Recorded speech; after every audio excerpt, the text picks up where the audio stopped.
Welcome live to the TV.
Welcome live to the TVN pregame show. I'm Mary Claire Zacharias alongside Sal Valera, Josh Milnes, and Zach Wilson. We will be previewing the Week 7 matchup as the St. James Academy Thunder take on the 6-0 Kapaun Mount Carmel Crusaders. Last week, the Thunder got the 28-20 win over Blue Valley North on Friday night to improve their record to 5-1 on the season. Josh, I'll start with you. What did you see last week from St. James that can carry on to this tough matchup? Offensively, I think St. James did what they needed to do. Obviously, there's some growing pains that need to be worked on defense. We've been saying that the past 2 weeks, but focusing on the positive, John Hornback's really been playing well. He went for 162 yards, including a 64-yard rushing touchdown. So as long as they can continue to do that, the offense can continue to move the ball down the field. There were a couple of times where we did have to punt it away, give it back to Blue Valley North. But I think if we just can continue to do what we do best and move the ball and use every aspect of our offense, then we'll be in good shape. I mean, when you look at how St. James played, obviously it was a slow first half, and the offense didn't really get roll. I felt like they got a lot more rolling in the second half, so it's going to be important for them to kind of show up. This is a tough Kapaun team. They'll need to kind of come out strong, attack from the get-go. Cannot afford to have a slow start this week. Yeah, I mean, of course, like the past couple weeks, you've seen slow start after slow start, and that's just something that Thunder won't be able to sustain come playoff time. So they got to right the ship now, and I think it's never. I definitely agree, Zach. Like you said, Josh, you really saw Hornback shine, especially his versatility, like you said, went for 162 yards, and then also had that long 64-yard touchdown. I mean, Zach, what makes him such a threat to opposing defenses as he can run, but also throw the ball as well? Well, Hornback's legs are just so dynamic. You've seen that when he's broken those 2 long touchdown runs. But outside of that, I feel like they're almost a bit underutilized. You know, like we have a bunch of read option plays, but I feel like you usually just give it to Jake. So I'd love to see Hornback get out there and scramble a bit more, especially when the Crusaders playing a bit more tight. I mean, I am going to agree to disagree with you, Zach. I think that John Hornback needs to use his legs indeed, but I do kind of just like to see him do it and kind of improvise when he needs to improvise, give it to Jake House when we want to do those read option plays like you talked about. I think that when you can kind of keep opposing defenses on their feet and just do the expected, which is getting the ball off, it gives you a little bit more, I don't know, versatility, or I don't know if that's the right word, but it gives you a little bit more options on those pass plays when they break down and you have to scramble. It can catch defenses a little bit more off guard than it would if you're just doing it every single read. And it gives the Thunder offense a little bit of breathing. 100%. Yeah, I mean, Hornback has just been ever since we saw him come in the MEH game, he has been playing lights out, amazing football every week, it feels like. He's had a couple miscues in a few places, but he hasn't really been making those mistakes you would see out of a first-year starter, throwing it into double coverage, triple coverage, or just kind of holding on to it. He always will try to find a way to extend the play, get out of the pocket, and if he needs to, go run it down the sideline and score a 40-yard rush touchdown. So I think he's been playing amazing this year, and it's great to see it. Absolutely. Like we've all four of us have said, week after week, we see Jake House show up and show out for this Thunder football team. As last week, it was a little bit of choir night for him with only 70 yards rushing. But they got in the back of the end zone at the end of the third quarter to put the Thunder up with a little razzle-dazzle in the backfield. Sal, how can the Thunder continue to use their threats on offense to just sprain the defenses and reduce time for the opposing offenses to score? Well, I mean, it's been I feel like, a hard time for defenses to contain because you have the threat of Hornback throwing, Hornback running, and also Jake House running it up the middle and just taking it all the way. And then they have great receivers. So it's really been just a good job by them to kind of stretch out defenses, it feels like. Make them not know who they're going to give the ball to, who they're going to throw it to. Is Hornback going to just take it and go? It's just that kind of keeping them of guessing what's next has been very key for this offense. I think that draining clock is something that is the main goal of the offense. You look at great teams in the EKL, outside of the EKL. St. Thomas Aquinas does an excellent job of doing this. Chew the clock, wear the defense out. That's not something that I think we've seen the Thunder do in a couple weeks. I mean, I can't really remember the last time that they did it, but there were a couple games, especially earlier in the season within the first half, that we could really utilize the running game. I'd really like to see us go back to doing that. The offensive line, it's just about fundamentals, firing off the ball harder, opening up the gaps. And I think that we'll continue to see, more domination on offense if we can get the run game going again. Of course, as it is every week, you got to use the run game to open up the pass game. And last year against Cape, we went for a big day in the air. So I think it'll be more of the same this year. Yep, I agree with you there. Now let's get to the defense for the Thunder as they shook up Anderson in the backfield, led by Brennan Jones and Carter Shutkowski. Like I said last week, the Thunder really needed to use the blitz more, and they did, which really led to their success. Josh, how can they continue this dominance and continue to force the fumbles against a strong Capen offense?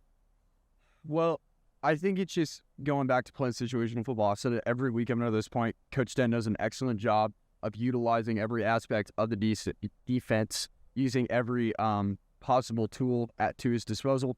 And like you said, you called it last week, we need to use the blitz more. And guess what? Coach Denton saw that on film. He goes, yeah, we're going to blitz.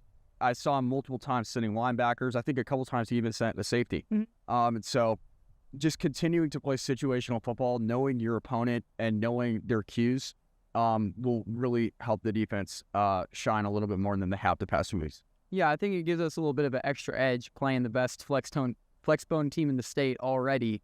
So gives a bit of preparation for Capen. So I feel like got to just stay responsible, got to dominate the box and be ready for those deep balls to 14. Well, like you said, Josh, I mean, watching the film, seeing what kind of offense, because no offense is truly the exact same. They're always going to have kind of little tweaks or differences to them. So always knowing your opponent and knowing what you're going to go have to go out there and do is important. And I think they read North's playbook like a book, just shut them down last night, I think. And like you said, playing the flexbone team already, that gives you a little bit of a warm-up. So I think that's going to lead to a little bit of an advantage. Absolutely. Now let's turn our attention to Capen Mount Carmel, who are having quite the season as they are undefeated at 6-0. The Crusaders are coming off a big win over Bishop Carroll as they have beaten them for the third straight year, as they have taken down some of the best teams in the state, including Wichita Northwest. They beat them 43-42 in overtime. We will talk about some of their key players later, but Zach, what do you think Coach Radke is going to try to do early to set the tone? I feel like, again, it comes back to running the ball. This year, that's been our identity down the stretch, especially in the first half, just trying to run the ball down their throats and just dominate time of possession, like Josh said, and just control the entire game through that. I think, like he said, you're just trying to get a feel in the first half of what's going to work, what's not going to work. That's why you strip the first 15 plays. So I think it's just going to be important. Coach Radke's really good at paying attention to the intricate details of everything, and I trust him to really put the right game plan together. But no, this is going to be a really interesting game. 4A team coming in 6-0. Make an argument that they're probably a lot better than their record says, even though they already are 6-0. I think that this team can be a little easy to underestimate, especially last year as we dominated it. This is not the same football team. And like you mentioned, the 43-42 win in overtime over Wichita Northwest, that's really impressive. So it's just going to be continue to contain that.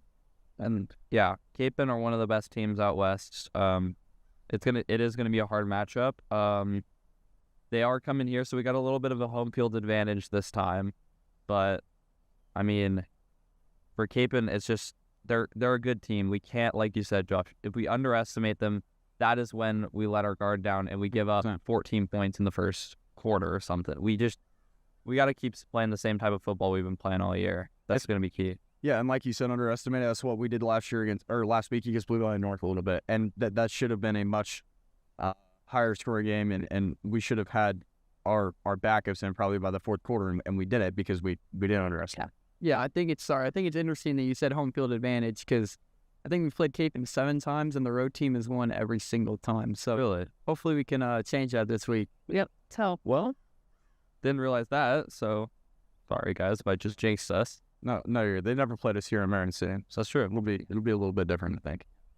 the Crusaders are anchored by offensive lineman Nick Aincho, the Tulsa commit, who creates some lanes for Huff, the running back for the Crusaders, as he has 9 touchdowns on the season. Sal, what does this Thunder defense need to do to lock in on especially the defensive line to cause some havoc in the backfield that they did last week?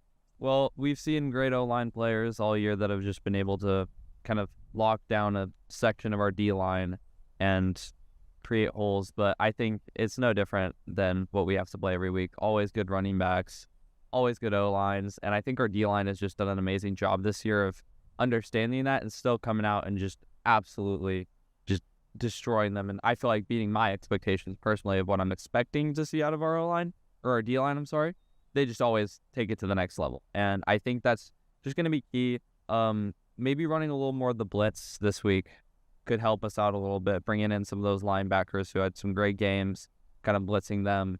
But, I mean, it's been amazing to see this D-line just kind of break my expectations every single week against these good O-lines and good running backs. It's going to be an interesting week in terms of scheming defensively. Again, like I said earlier, I trust Coach Den, but the blitz is going to be interesting this week because they do have a decent aerial attack. A lot of their plays aerially, if you go back and look at film, are just deep balls over the top. So you got to trust the secondary, but maybe you don't blitz as many people this year. You got the D-line. It's time for them to step up because they've needed some help the past few weeks. Continue to run a little bit, and like you said, that's why you mentioned the blitz last week. And there's just for that reason specifically. And so it's just get pressure, get in the backfield, keep them in the backfield.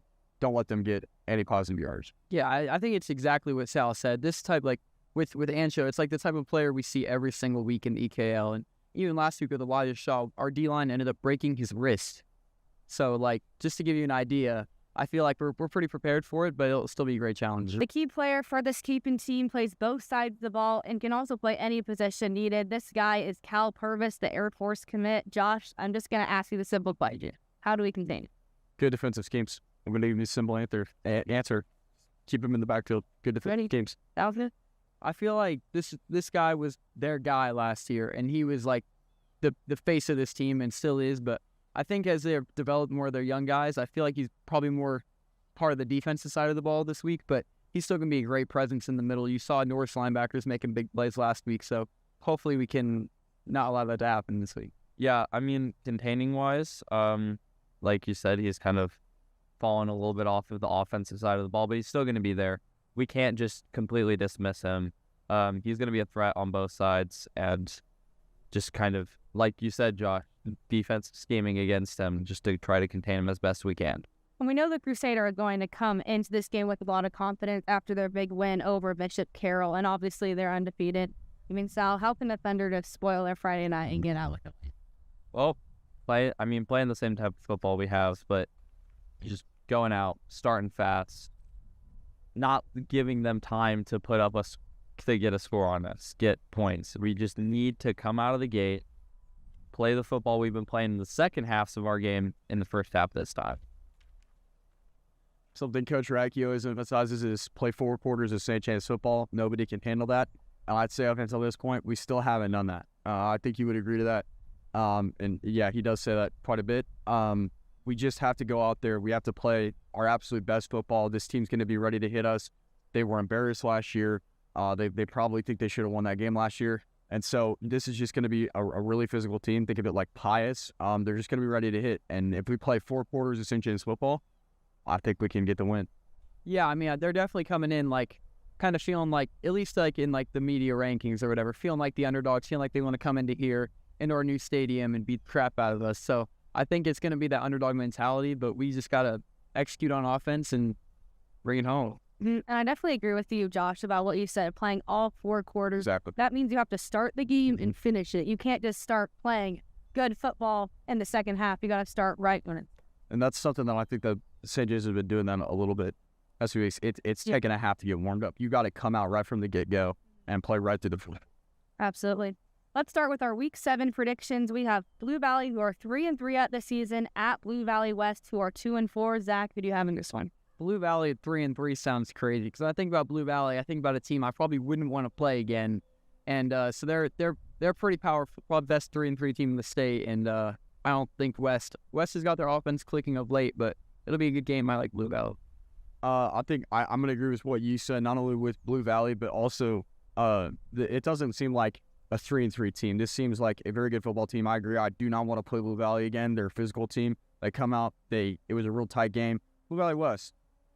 They've been playing a little bit better, but I think Blue Valley is just a better team on paper. They're going to get it done. Yeah, I agree. I feel like this is kind of the easy choice here, picking Blue Valley. Yes, Blue Valley just beat Blue Valley Southwest 49-9, but Blue Valley West is also 0-6 on the season. And with Sogard, Stuvie, and the Lockwood Twins, it's just going to be too much, and Blue Valley is going to extend their 3-game winning streak.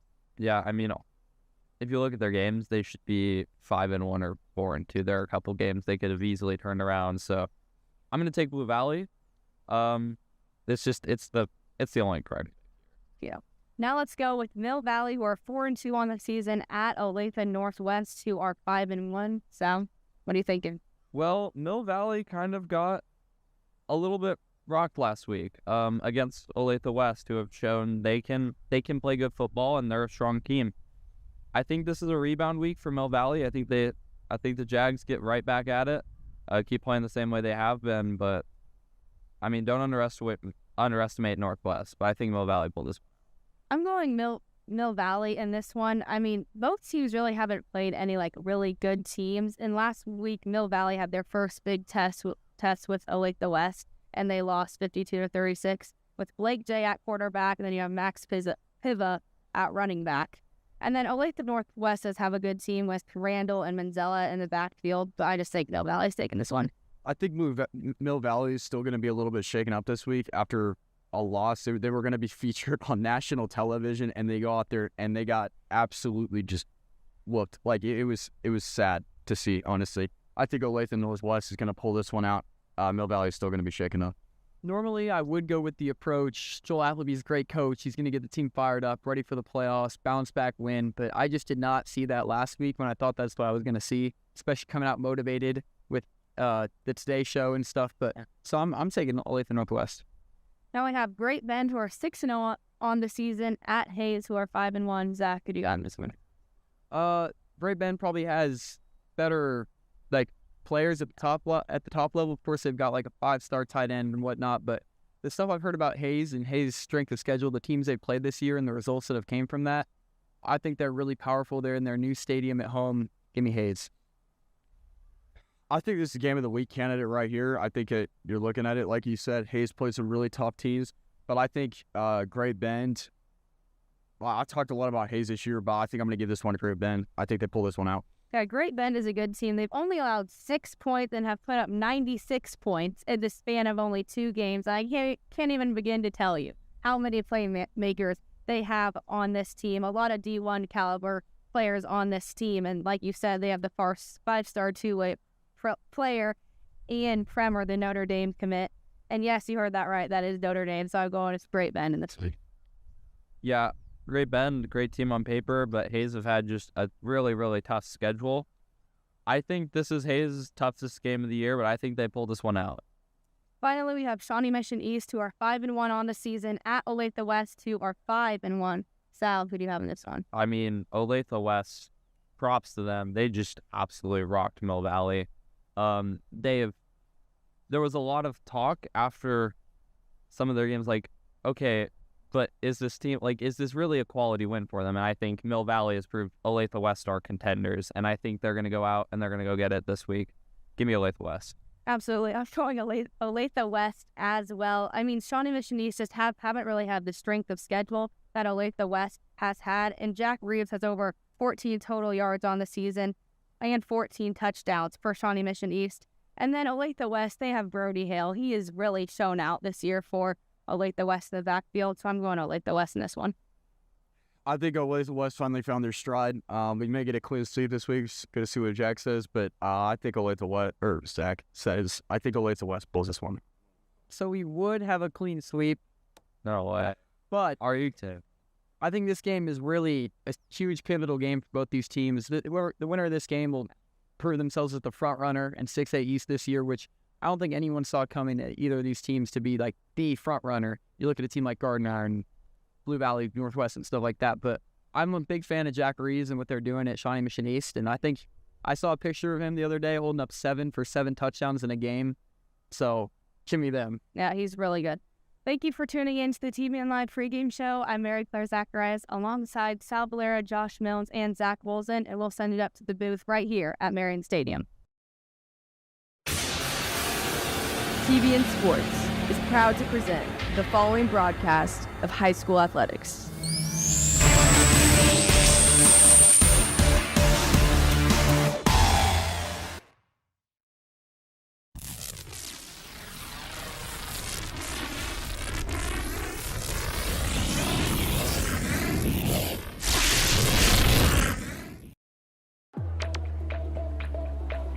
End up being a handoff to House, and he'll get in some trickery for the touchdown. It's your boy, Jake House. Brennan Jones there, and then the offense did their job, just like you see here. Little trickery there. In the backfield once again. He'll look to throw this time. He'll fire. It's Cantoneri caught in midfield, and he'll be brought down by a pair of defenders. Tight set on the left side, Hornback. He'll roll out left. He'll look to throw. He's got a man. He's got himself all the way.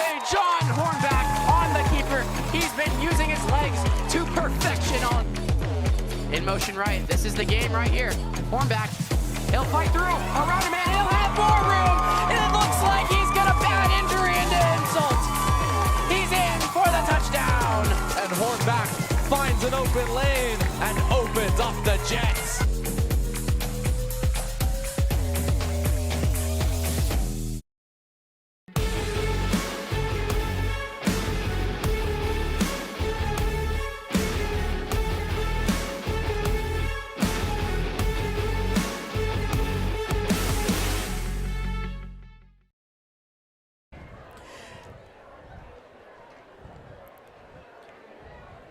And with that, we welcome you to Michael T. Alex Field at Marion Stadium as the 6-0 Cape and Mount Carmel Crusaders travel the 2.5 hours north from Wichita to take on the 5-1 St. James Academy Thunder. And And good evening, Thunder fans. My name is Colin Merrick, class of 2021 alumni, alongside Mary Claire Zacharias here from Lenexa, as we have a treat of a game. Two of the top teams in the state going head-to-head in what should be a feisty affair. Mary Claire, what does this Crusaders team have to offer to steal a win on the road tonight? Kapaun Mount Carmel are putting together an impressive season, currently sitting at a perfect 6-0. They are fresh off a statement win over rival Bishop Carroll. Offensively, the Crusaders are anchored by a dominant line led by Tulsa commit Nick Aincho, a 6'5", 275-pound senior. He leads the way for junior running back Kenneth Huff, who's found the back of the end zone 9 times this season. The player to watch is Cal Purvis. The Air Force commit is listed as a linebacker, but that does not tell the whole story. Purvis also takes snap at quarterback, tight end, slot receiver, edge rusher, and yes, even on the offensive line. He's a do-it-all leader with deep football roots. His brother Ben plays offensive line at Navy, and his other brother Hank is a lineman at Purdue. This Kapaun squad is built different and has its eyes on a deep 4A postseason run. That's exactly right, Mary Claire. They will have to prove to be a tough challenge for the Thunder. Back in my day, I was doing what Purvis is showing he can do for the Crusaders. Just kidding, but he shows a formidable set of skills that very few possess. Being able to dominate anywhere they put him brings success with it. Now to the other side of the ball. The Thunder coming in off 4 straight wins and another tough opponent. Mary Claire, what do the Thunder need to do to catch the Crusaders defense off guard, and what are the keys to victory? Absolutely. It all starts with the run game. Jake House has been an absolute machine this season with 8 touchdowns. Look for the Thunder to feed him early and often to wear down the Crusaders defense and force them to put more defenders in the box. This is where Hornback can go to work. He has thrown for over 756 yards on the season, as he is most effective off play action when the defense starts to bite. If the Thunder can establish the run early, it opens more chances downfield, especially for Alec Jett, who's become a reliable target with 3 touchdowns. The Thunder can't afford to come away with field goals against this tough Crusaders team. And don't be surprised if we see a lot of motion or some trickery in the backfield, as we saw last week with Mangini taking the direct snap. Yes, their Crusaders are undefeated, but nobody ever wins a game by believing the other team is better. You just have to be the better team that day. The time is now for the Thunder to go out and dominate. Certainly something the Thunder are going to need to be looking for tonight. And now we send it over to public address announcer Mark Ingen for this evening's prayer and national anthem.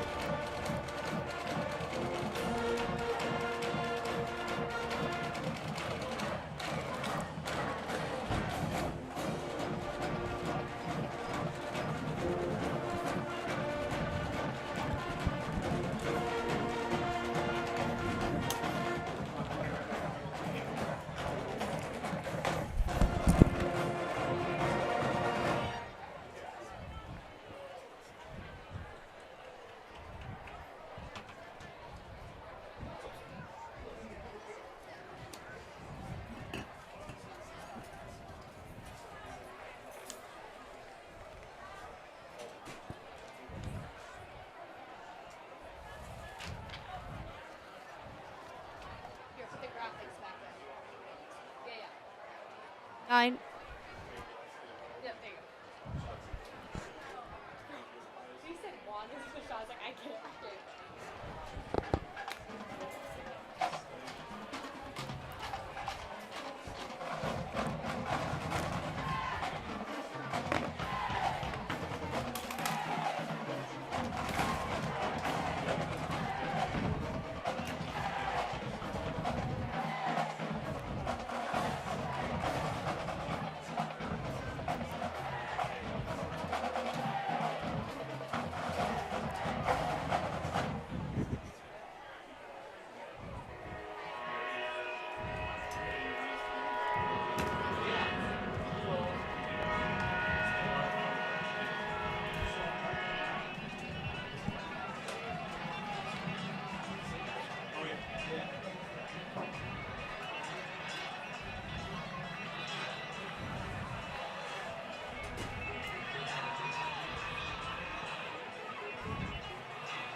Good evening, football fans. And on behalf of St. James Academy, we would like to welcome you to the Michael T. Alex Field at Marion Stadium, home of the Thunder. We are pleased to welcome our guests for tonight's competition, the Crusaders of Cape and Mount Carmel. Tonight's competition is being conducted according to the rules of the Kansas State High School Activities Association and the National Federation of State High School Associations. Please assist us in the promotion and achievement of good sportsmanship by keeping this contest at a high level of fair, clean, and wholesome competition. Thank you for your cooperation. Please stand for our prayer.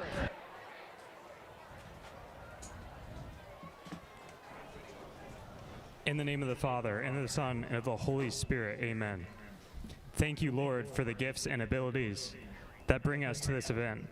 Bless these athletes, protect them from injury, and help all who gather around this field to enjoy the traditions of competition and sportsmanship.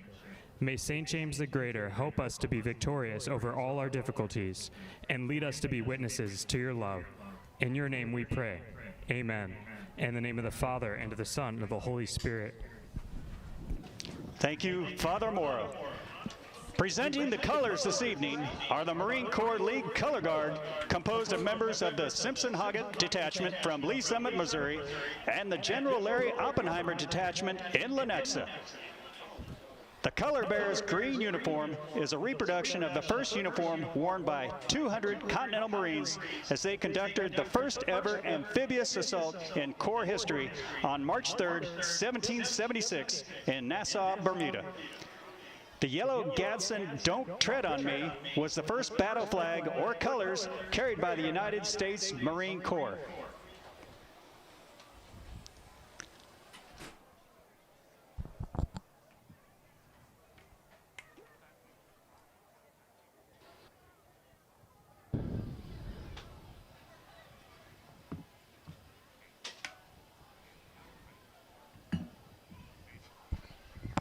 And now, let's honor America with our national anthem as sung by Tegan Sullivan. Signing the anthem tonight are Delilah Muchangi, Jillian Spacek, Amelia Sharbaugh, and Lily Tice.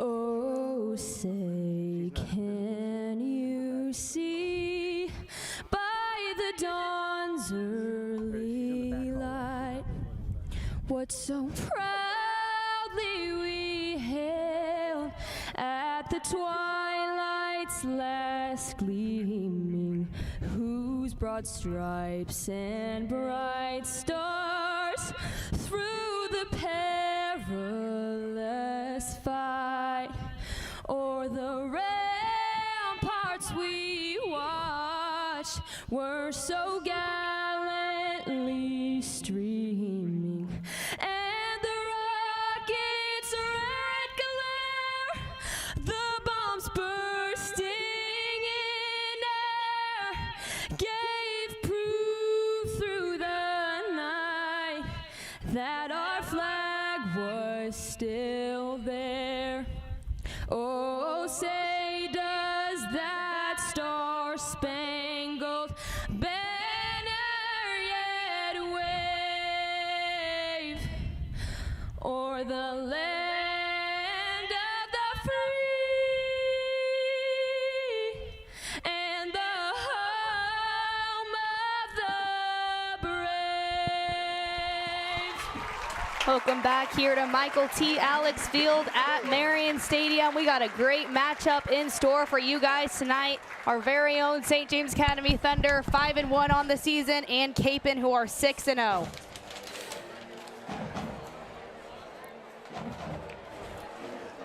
A great game on tap. We now send it to TBN's very own Salvador Valera, who sat down with St. James head coach Tom Radke. Thank you for coming today. Always my pleasure. It's a tough matchup this week against Kapaun. They're looking like a bit of an underdog. going later into the season. What have you guys been doing in preparation against this team? Yeah, they're big and strong. They like to run the ball, so it's very much like the Pius that we played or Aquinas. They're going to they're going to run right at you, and they're going to say, hey, see if you're tough enough to stop us. And so hopefully we're up to the challenge. And we've had a really good week of practice, really good day of practice yesterday, and the guys are motivated. They know it's coming, right? And then we challenge them. It's like they're going to try to run right at you. And we struggled a little bit against Pius there in that first half, but we figured it out. Really just it's a want-to. Right? Who wants it more? And that's what's going to come down in this game. It's going to be a good battle. They're ranked number 1 in 4A, undefeated, and they're moving up to 5A next year. So it's a really good program, a good football team. But our guys are excited about this challenge. So they're going to make a road trip. And it's a fun fact for you. We've played these guys, I think, 8 times now, and every road team has won. Wow. But we're not losing at Marion Stadium. So we've got to protect Mary's house. Yeah. And how important is it to keep up this kind of winning momentum? You guys have been on a streak ever since the Aquinas loss. How important is it to keep that momentum up as we end the regular season and start the playoffs? It's huge. Usually we don't start off very well, right, in the past, but we start off well, and now we got to finish it, right? And the way it's stacking up rankings-wise for the playoff seedings, it's very important that we went out because Aquinas lost, Mill Valley lost, DeSoto lost, so that bumped us up a little bit, and so we need to keep that. The higher rankings you have in the seedings, the more home games you get, right? More home games, more people have to come to St. James more. They got to talk about Jesus, right? And so that's always the goal. And then we got recognized on national TV, on Monday Night Football or Sunday Night Football, which was really cool.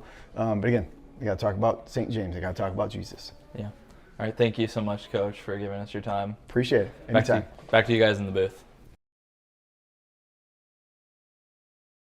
Is brought to you by Smoothie King. Enjoy a smoothie with a purpose. And tonight's kickoff is presented by Performance Rehab, which is dedicated to patients' health, goals, and success. As we get set for tonight's kickoff, Cohen Merrick again alongside Mary Claire Zacharias. We have a very thrilling game on tap as it looks like Kapaun will kick it off here for the Thunder. Mary Claire, we've seen the Thunder have a dominant first drive in their last few games. Do you expect to see the same here? I really do expect to see the same here, but also they have Cal Purvis, like I said, on the defensive side of the ball, so that's definitely going to be tough. We just got to keep moving the chain, especially early, to set the tone here. And this is going to be... Rock was upset they weren't visible anymore, I can tell them. Rock first, they want to be able to sports. And here getting set for kickoff. Number 40 for the Crusaders, Eli Coster. Wind is going to play a factor here tonight as well. Wind blowing from the south to the north, and here we go. Kickoff underway, and it'll be fielded by the Thunder, and here they come out. Looks like House, he's going to try to take it, and he'll get dropped just shy of the 30-yard line, and they'll mark him there. And so here comes this Thunder offense led by John Hornback, who took over the reins back in week 1, and he has been absolutely dominant. Absolutely. He's been really dominant, like you said. 56% completion percentage on the season and 7 touchdowns on the season, and only given it away 3 times. Not too bad as they start their 7th game here. And you see Hornback out there. To his right is Frankie Mangini, who was a starting quarterback before he came out with injury, but he's making his 2nd game back. And behind him is Jake House, who has been dominant on this ground, and he'll take the ball here. House cutting up field. He's going to have a first down. Just crossed, tackled down at about the 42-yard line. Great job there from House early. Already moving a change for another first down here. Today's first quarter is presented by Trifecta Contracting, a single-source commercial glass contractor in the KC metro area. And that all started with the offensive line there shifting, creating that room for House. We've seen that all season long for the Thunder, that O-line just creating those spots for House, and we'll see if they can continue to do that today against this strong Kapaun D-line. That would be huge.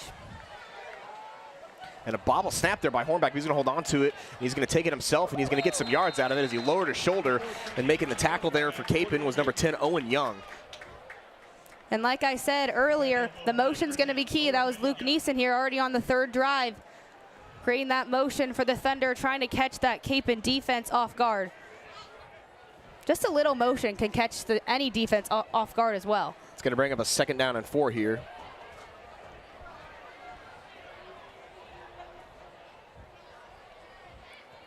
Hornback eyeing the defense.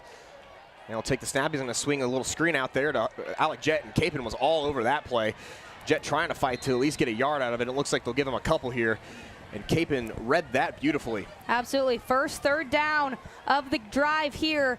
What are the Thunder going to do? They really need to convert here to set the tone, get that first down, move the chains, and they're already at midfield right now. And that's already a pivotal spot here, third down, but we've seen St. James be so good on these third down situations. We're going to see if they can come away with another big play here, as it's a 3rd and 2 here. I think they just handed off to House here. Maybe go with a little read option with House and Hornback. And they'll keep it with House here, and he's going to get tripped up, and it looks like he might have fallen short. And it's going to bring up an interesting 4th down decision here early for the Thunder. Yep. We're going to see what the Thunder want to do in this game. Are they going to be aggressive or just punt the ball? But the offense is staying on the field here. They'll go hurry up. Hurrying up to the ball. Now we're going to see Hornback. Don't ever really see the Thunder do under center here. So here's Hornback. And he's going to take it. He's going to hand it off on the sweep to Jett. And he's got a block, and he's going to have the first down. Great play call there by Coach Joshi on the offense. Got that motion. Jett. And then he got that first down, moved the chains.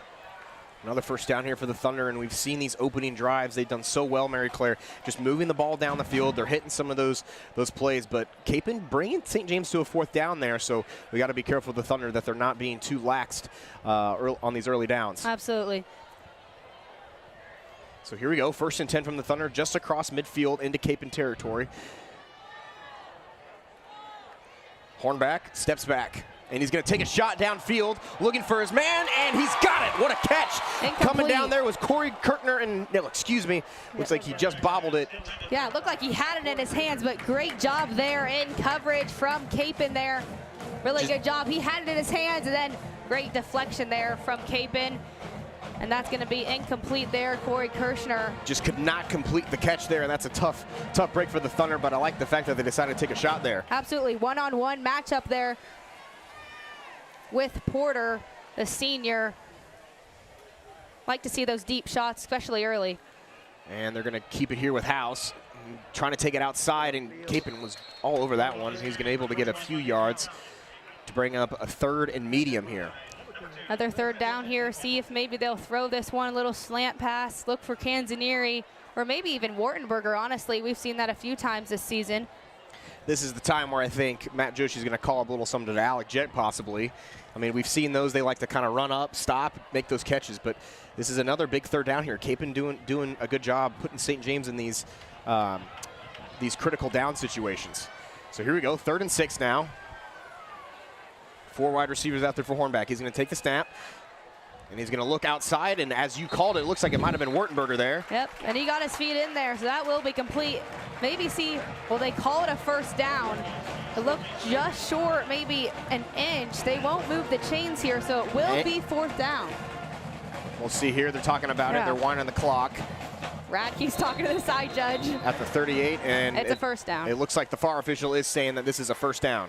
So getting to the 38-yard line there, and there we go. As you called it there on that third down play, looking for Wartenberger, and that's exactly what he wanted. Great throw and great little toe tap there by Wartenberger. Absolutely, great toe tap. Good job there from the referee's communication there. First called him short, but then called the 1st down. So now here we go, 1st and 10 for the Thunder at the Kapaun 38-yard line. Hornback. He's going to hand it off to House, and he's got some speed. He's going to take it up and get a few more yards here, and that's what the Thunder need to be doing.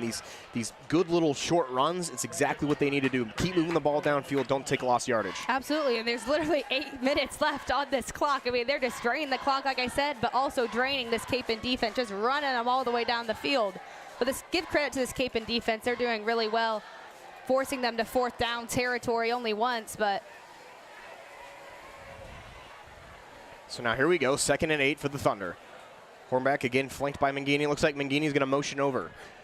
direct snap, like I said. And Mangini will take the snap, and he's going to throw it, and he's got Alec Jett there open. And Jett will spin and hold on to the ball, and this is going to bring up a little 3rd down and short. So, as you were mentioning earlier in the broadcast, seeing Mangini kind of take those direct snaps and make a play like that. And he found it, got the ball, and fired it to Alec Jett. And I think on this opening drive, St. James is doing exactly what they wanted to do. They wanted to keep it slow. They wanted to drain that clock, move the ball gently down the field. The little dink and dunks, exactly what they need to do. Absolutely. just seeing that versatility we have here on this Thunder offense. Another big third down here, 3rd and 2. Hornback's going to hand it off to House, and he's going to get the first down as he crosses, just tackled down at about the 27-yard line. Just keep moving the chains. That's what the Thunder offense are doing, and the ball control is there. Not any silly turnovers. Really got to get 7 points here, like I said at the start. The Kapaun offense is going to take advantage if you do not score, so we really need touchdowns more than field goals here. Try to have a chance in this one, but really good showing here early by the Thunder. Especially on these long possessions, you want to make sure that you are getting those touchdowns and not settling for 3. So St. James, again, you might see them try to be a little bit more aggressive here for the Thunder. And you're also draining clock as well, so you're kind of hurting yourselves. That's happens. Hornback out to Mangini, trying to get a block. He'll make a move. And again, just getting small yardage there, but staying ahead of the 6. So it's going to bring up a 2nd and about maybe 7. Yep, just cutting down the defense here by the Crusaders. Thunder offense doing a great job here. 2nd and 7 now, just across the Kapaun 25-yard line out at the 24. So Hornback is now going to go 5 wide here. Usually in these. And now Hornback rolling out, pressure coming to him, and it looks like he cannot get rid of the ball, and he's going to fall down and take a sack. And that is a big play there by the Kapaun defense right there, tackled by Owen Young. Yep, and that brings down 3rd and long here for the Thunder. Just unfortunate there, but they've got the next one. The cornerback blitz there as he came in is going to bring up a long 3rd down here for the Thunder, and this is just not where you want to be after this great opening drive they've had. Absolutely. Almost 7 minutes taken off the clock here for the Thunder.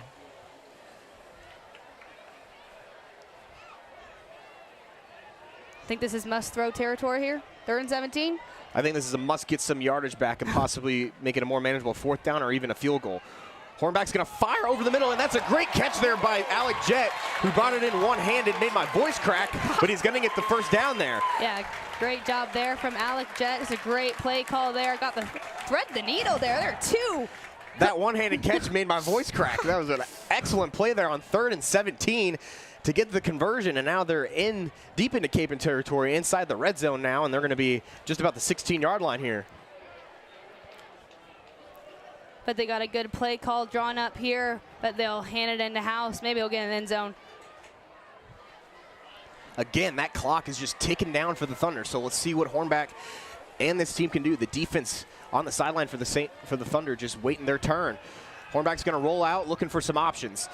He's going to throw it, and it's just at the feet of Jake House there, and probably a smart play there. As looked like Kapaun was all over that rollout play. And like you just saw, number 11 in white for the Crusaders, that was Purvis putting pressure on Hornback, so he just had to throw it away there. Purvis would have gotten that sack. That's also good coverage there from the Crusaders. So now it brings up a 2nd and 10 after that huge 3rd down conversion by the Thunder to keep this drive going.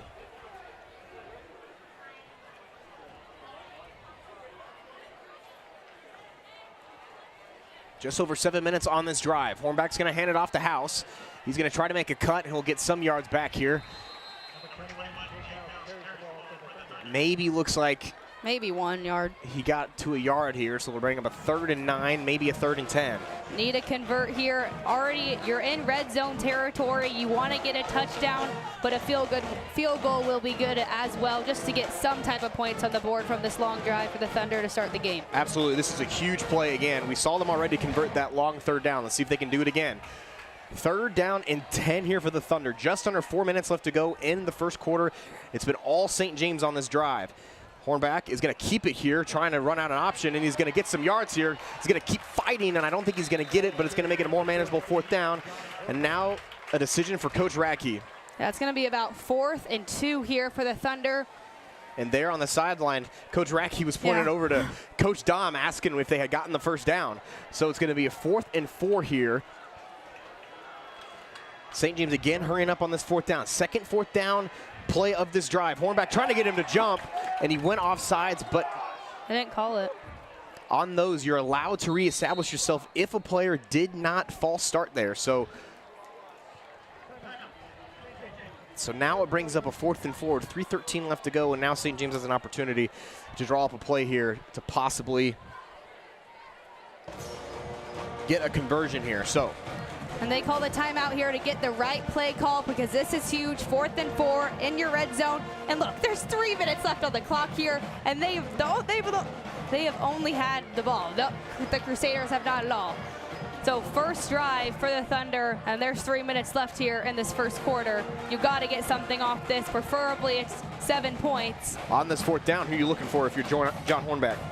I mean, it's 4th and 4. I think they're just going to hand it off to House maybe because he's averaging 5 yards per carry, but also I think we might need to throw it. When I played quarterback back at UMKC, it's so simple for me just to read the middle of the field and just find my star guy. I'm looking for Alec Jett here, but he's got a great group of wide receivers out here that Matt Josie's going to call up a great play and, yeah, who knows? Maybe get a Hornback, conversion. Yeah, maybe Hornback will take it with his legs also.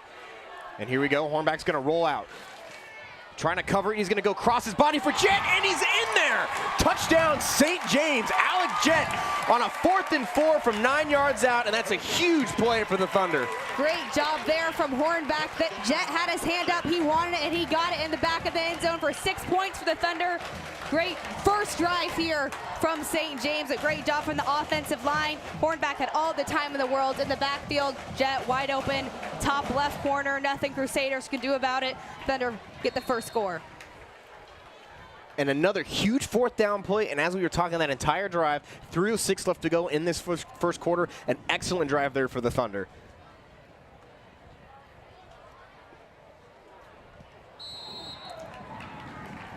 And the kick is up and good, and that drive took just over, almost about 9 minutes there, 70 yards down the field, 9 minutes. Bunch of plays there, Mary Claire. Absolutely, and it wasn't just they ran the ball, it wasn't just they threw the ball. It was conjoined of those two things. Great job there for the Thunder, using all their playmakers on offense, not just one, as it takes the whole team. And if you're caping there are positives to take away. You force St. James into 3rd downs. You got stops on 3rd downs, force them into 4th down scenarios. And you got to be thinking, if you're caping in your mind, that there's going to be some plays that you might be able to get later in this game to be able to make conversions on those 4th down, or get stops on those 4th downs if you're caping. But regardless, St. James with a huge opening drive there to go up 7-0 on this undefeated Crusaders team. Absolutely. So now, here we go again, the kickoff for the Thunder. Porter is the return man here for the Crusaders. Here's Stoker to kick off. And he'll send it against the wind, and he's going to get this almost to the goal line. And Kapaun will have a return here and gets some good blocks here. And this is going to be a good return, and running that out there was number 20, Jude Porter. An excellent return there to set Kapaun up in just to pass the 30-yard line. So, and here we go back. So now St. James will send their defense out here. Kenneth Huff, the starting running back for this Crusaders team, has 9 touchdowns already this season.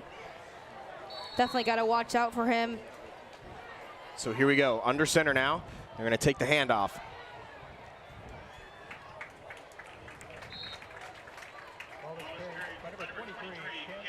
And that is Ken Huff on the carry, and here we're going to go back. And they're going to go a little hurry up here. 2nd and 5 now. Here's Huff again, trying to cut outside, and a good tackle there to bring him up just a bit short. So now it's going to bring him a 3rd down for Kapaun. Great job there from Billy Burns, a senior. Early 3rd and 5 here. That would be huge right now if the Thunder defense could get him off the field for now. So now 3rd down and 4, and they're going to hand it off to the fullback, and he's going to storm ahead for the 1st down there. That was Wyatt Sullinger on the carry there, and they got the 1st down, and Kapaun again moving the chains. And we've seen them, all they've done is run the ball. They do have some good wide receivers, but their run game is really their main thing. And again, taking about less than 15 seconds to get up and run another play. And a good throw and catch there. The catch again by Jude Porter. And Porter is a two-way player. We saw him on defense making some plays for the Crusaders, but now he's on offense for the Crusaders making some plays. The quarterback, Cole Rapp. I wonder if any relation to the doctor. I know, I wonder. 3rd and 2 here. Key stop needed for the Thunder. Again, under center, Rapp is going to keep it looking to make the pitch, and he does. And a great pitch there as he got it out there to Ken Huff, and he's got another first down. And again, Kapaun moving the chains, and again, they're hurrying it up here. So we're seeing 2 different styles of offense already. The St. James is more like, we'll take our time. We're going to go a little slow. Kapaun already out here like, no, we're going. We're trying to get a play in less than 10 seconds and getting the snap off in less than 15. And you wonder maybe if that's since the Thunder ran so much time off the clock and they only have 1 minute and 25 seconds. And it looks like the tight end might have jumped a little bit early there. That was number 89, Carlos Castro. So a 5-yard penalty here, and it's going to bring up 1st and 15. And you kind of see that sometimes, Mary Claire, when you go a little bit hurry, you kind of get a little excited there, and it forces you into a tough spot there. But Kapaun again coming up here, wasting no time on a 1st and 15. And it's going to be Rapp here on the keeper, and he's going to get those 5 yards back. So it's going to bring up a 2nd and 10 here. And we've seen Brady Boyd sit on that last play. He was right on Rapp in the backfield, and that could have easily been a turnover if Rapp wouldn't have given away quick to Huff, the running back. Boydson already making his name known here.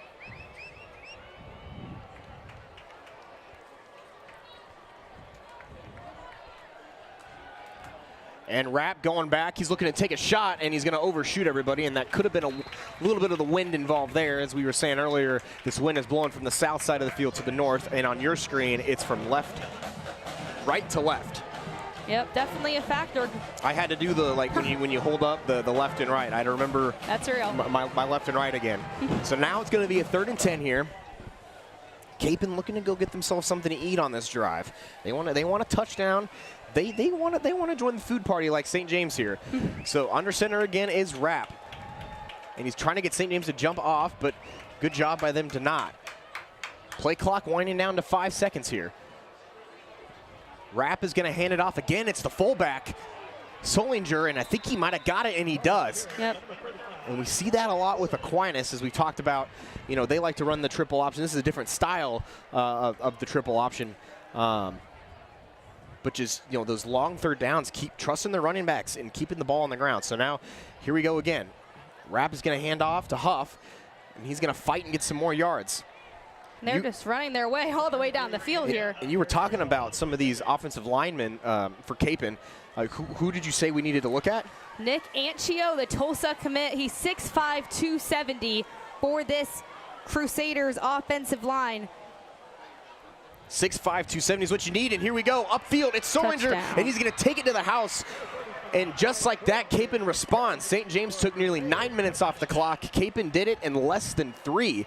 And so they will equalize right here. Well, they'll try to equalize on the PAT.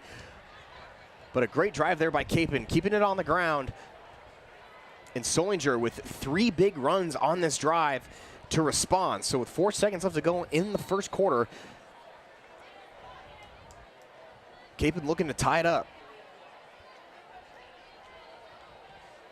The kick is up, and it is good.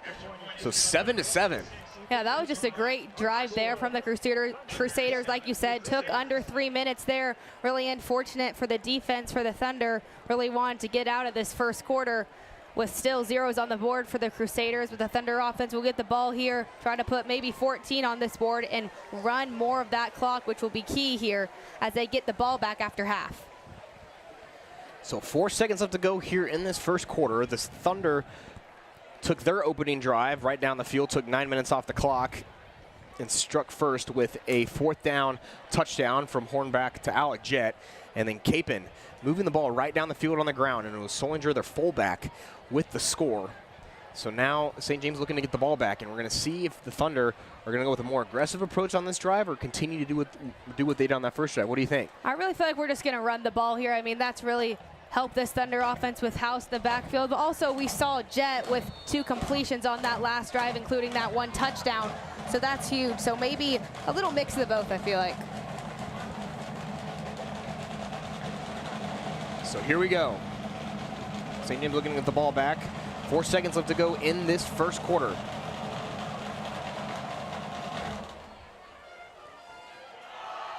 And the kickoff will be fielded by House. And he's going to look to make a cut up field, and he's got some room. House is going to get pushed out of bounds at about the 35-yard line, and that is the end of the first quarter. St. James 7, Kapaun 7. You are watching St. James Academy football on the Thunder Broadcasting Network. We'll be right back after this from our sponsors.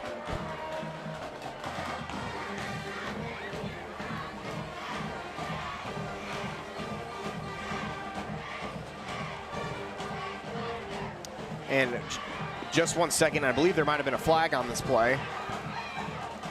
It may have been holding or maybe a horse collar here from the offense by the Thunder, I mean.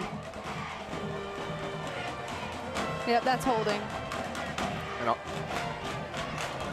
Yep, that's holding there by the Thunder. So it'll just back them up five yards here. And now we'll send it to our sponsors. We'll be right back here on the Thunder Broadcasting Network.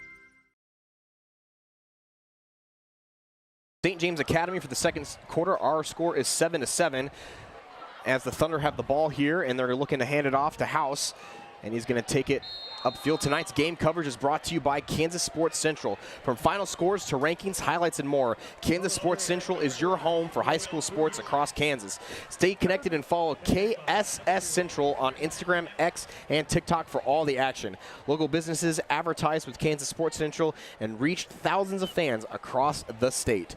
So here we go, Mary Claire. Another short run there by the Thunder to start this drive. And again, they're being a little patient on offense, just what we saw in that first drive. Absolutely huge, just running all that clock. Hornback back, looking to take a shot. He's got him again, and this one just a bit too far. As again, he was looking on for Corey Kirkner, who had that chance on the deep ball earlier. Now it brings us up with 3rd and 8, and this one's a little bit different from their previous third downs because you're in your own territory, and anything short probably is going to lead to a punt. Absolutely, no way you're going for it right here in the Crusaders' territory. Got to move the chains. I don't hate the aggressiveness there by the Thunder to take another shot there, but I wonder if the wind played a factor into that as the ball kind of carried a bit. Yeah, absolutely. So now you got to be careful with taking shots in this game, especially if you're going on this side of the field. Hornback is back, looking outside for Wurtenberger, and that one sails on him too, and that will be a 4th down. And a 3-and-out for the Thunder. Really just not what you wanted here for the Thunder, as we just gave up 7 points at the end of the first quarter. Really wanted to get something going here, but now the defense got to do their job, or else this momentum could easily swift. Back deep for the Crusaders is Preston Hamilton. And out there punting is Boydston. And he'll get a good boot here. This is going to go down. It's going to take a bounce. Good bounce. Hamilton's going to get to it and try to reestablish himself. And there's a block in the back there, clear as day, as Hamilton is just going to try to help his team out there, but it won't matter. And this one is going to push the Crusaders back a little bit. So after a great opening drive for the Thunder, they go 3-and-out. And now they got to send this defense back out on the field. Yep, defense didn't get a lot of rest there since we just got that quick 4-and-out. 3-and-out, I apologize. So now the defense needs to do their job right here on this drive, and we really don't want the Crusaders now to burn all the clock. And maybe do you think the hurry-up offense, they'll keep doing that, or maybe it will slow down? They just want to do that on their first drive. Well, it worked really well for them in that first drive. I wouldn't be surprised if they continue to do so. But backed up in your own territory here, now you have momentum on your side. Your defense just forced a 3-and-out, maybe give them a chance to catch their breath. But we saw how dominant their O-line was there, so maybe expecting to see the same thing here. As you were talking about those offensive linemen that they got, and they're looking to continue again. So here we go. Rapp again under center. He's got Solinger and Huff back there too, and they're going to give it to him. And again, he's just chewing up some yards, and that's a big first down run. And it's going to bring up a 2nd and 5. And like I said earlier, they have a really good offensive line. The center, senior Landon Heiss, who's also a wrestler, and he has offers from Benedictine, Dodge City Community College, and Butler Community College as well. Hand it off again to Huff. Again, getting more yards here, and this is going to bring up a 3rd and 2. And this is just great running here by the Crusaders. They're taking. Let's give it to them. They're chewing up those yards. They're taking some clock, and it looks like they are kind of slowing it down a little bit. Yeah, I'm not surprised by that. Just because the first drive, it was their first drive. They want to set the tone, but now you can just slow it down a little bit as this is their 2nd drive of the game here. So now a big 3rd down here for the Thunder. Let's see if they can muscle up here and stop another run. And they're going to give it. It looks like they gave it. That's Purvis. Purvis there, and that's who you were talking about. This multi-position athlete, Cal Purvis, who's, as you were saying, they played him everywhere. Yes, absolutely everywhere. He can play offensive line, quarterback, main position is linebacker. He can play everywhere, and he's heading to Air Force next season. Another great running threat there, and that's a bit of a high snap. Rapp trying to do something, and the Thunder are going to get a break here, as all over that one was Sam Charlton, as that was a bit of a high snap.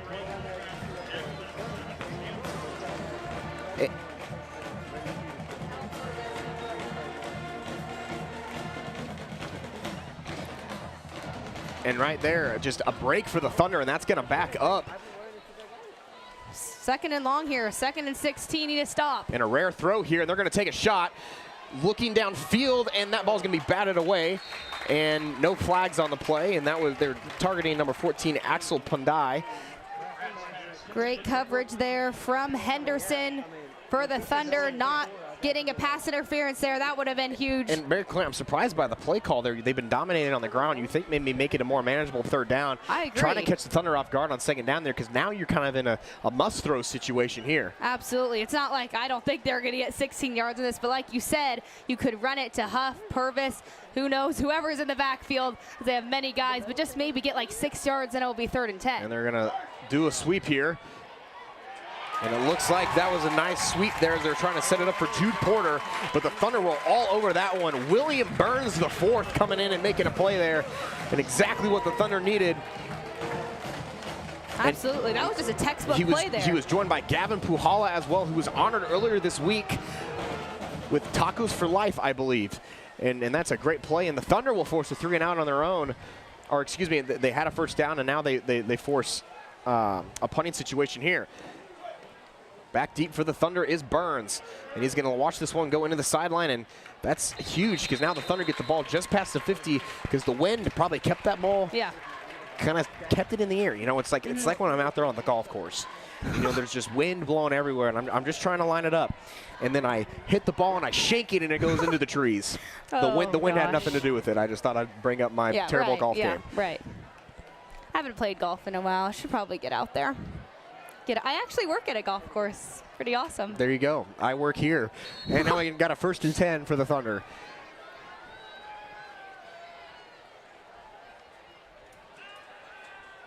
Hornback looking. He's going to roll out. Pressure again, trying to find somebody, and Hornback's going to take a run here. And a great tackle there.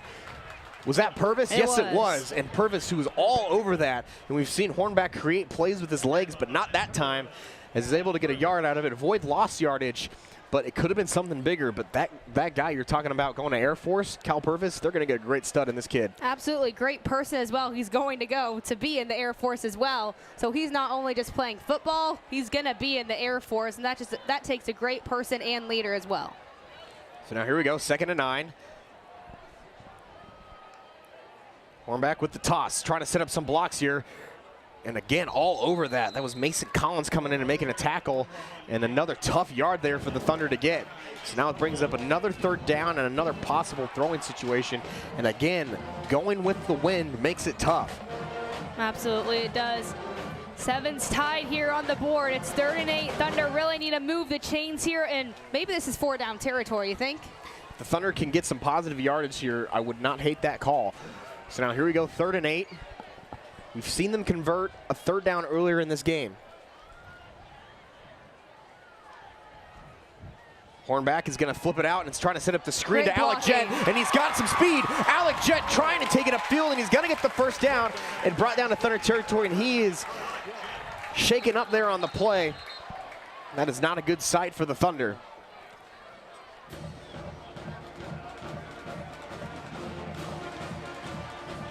And we'll take a quick timeout here as they will look at Alec Jett. Now, Mary Claire, back to what we've seen so far. What are your key takeaways from this game? I mean, my key takeaways really are both teams are draining the clock, but mostly the Thunder. But also, we haven't seen too many penalties, which is key, and no turnovers as well. And if the Thunder keep this up, this could be a good one.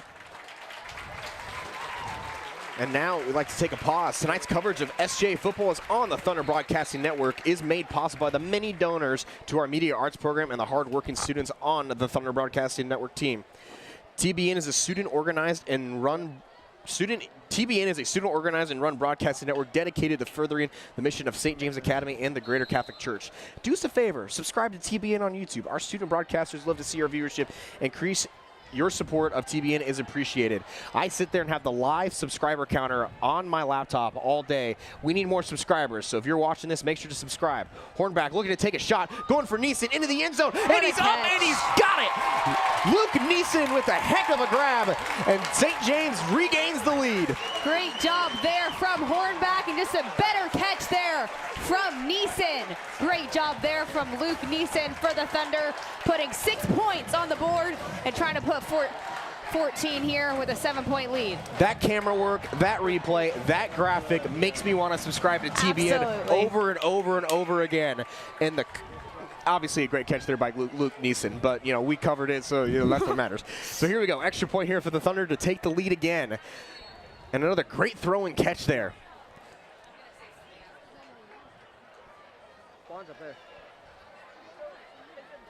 And the extra point is up, and it is good. And let me just say, that all started going back to 2 plays ago with Alec Jett catching that pass, but that all started with the blocking there from Preston Canzanieri to make him open. 2 guys there. That's how we got the first down, carried that momentum. Luke Neeson gets into the end zone. All starts with the offensive line and the blockers. And here we go, and this, again, the catch, just great time. Gave his wide receiver a chance who was in one-on-one coverage, and he brought it down. And he made that look easy, but that was just a perfect route ran there from Alec Jett to get in the back of the end zone. House in there blocking as well, and just giving himself an opportunity to make a play. And that was over purpose as well. Great job there from Neeson.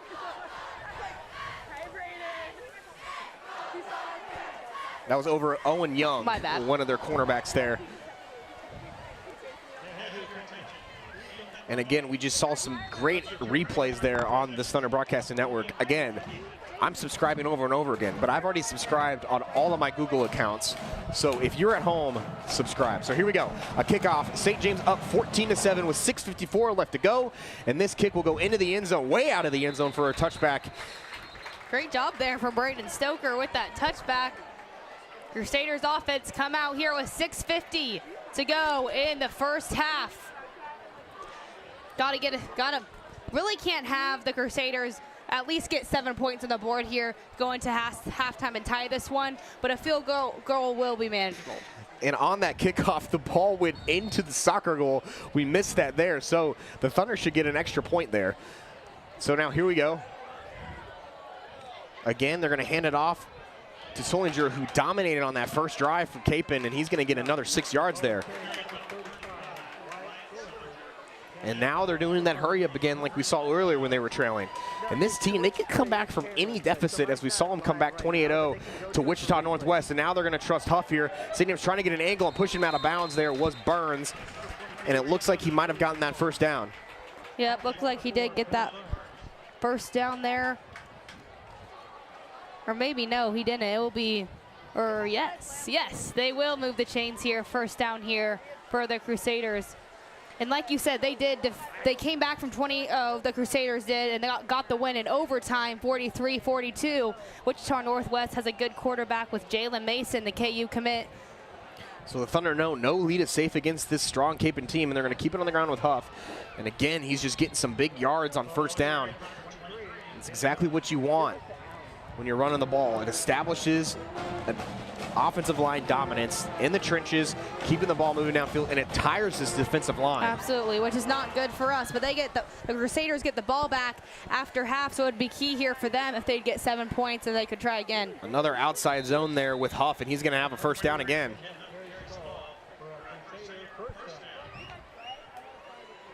And again, we're seeing that hurry up. Clock now just hitting 6 minutes to go before halftime.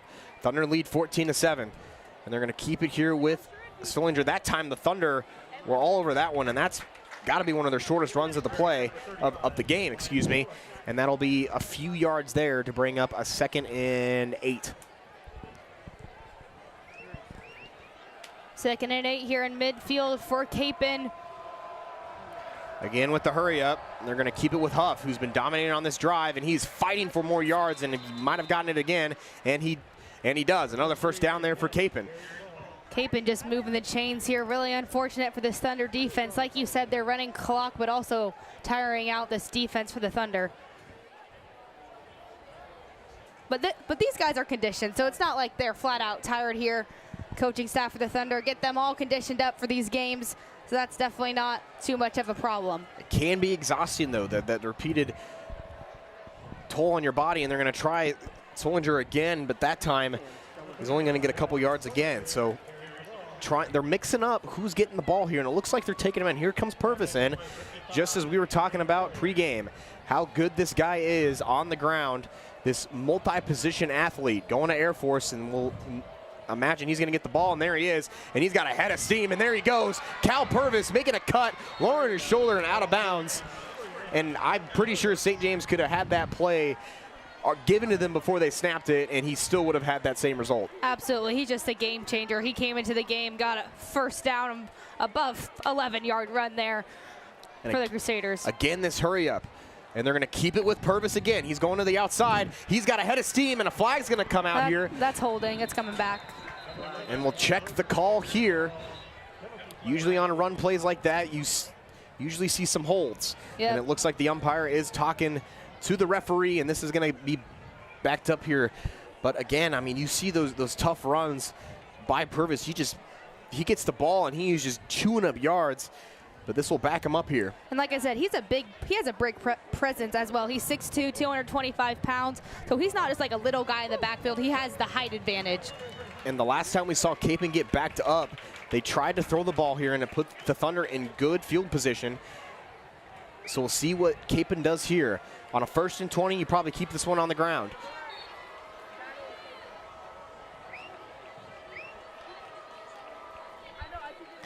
And he's going to roll out. And a dump off there, and bobbled it a little bit that time, I believe was Castro. So fooled everyone there. And that's the thing, when you run the ball constantly, it sets up a good play action. And that's what they got. And you see right there, just a bit of a bobble, but he's able to get some of those yards back. And now they're hurrying up again. And now they'll wait for the play call to come in. Yeah, because the Thunder are just anticipating that run, so they're putting more guys in the box. But then when they throw it, everyone's got to shift. And then there's just open players, as we just saw there. 2nd and 6 here. I know. 2nd and 6. As if they just got a 4-yard run, and they're going to hand it to Huff here.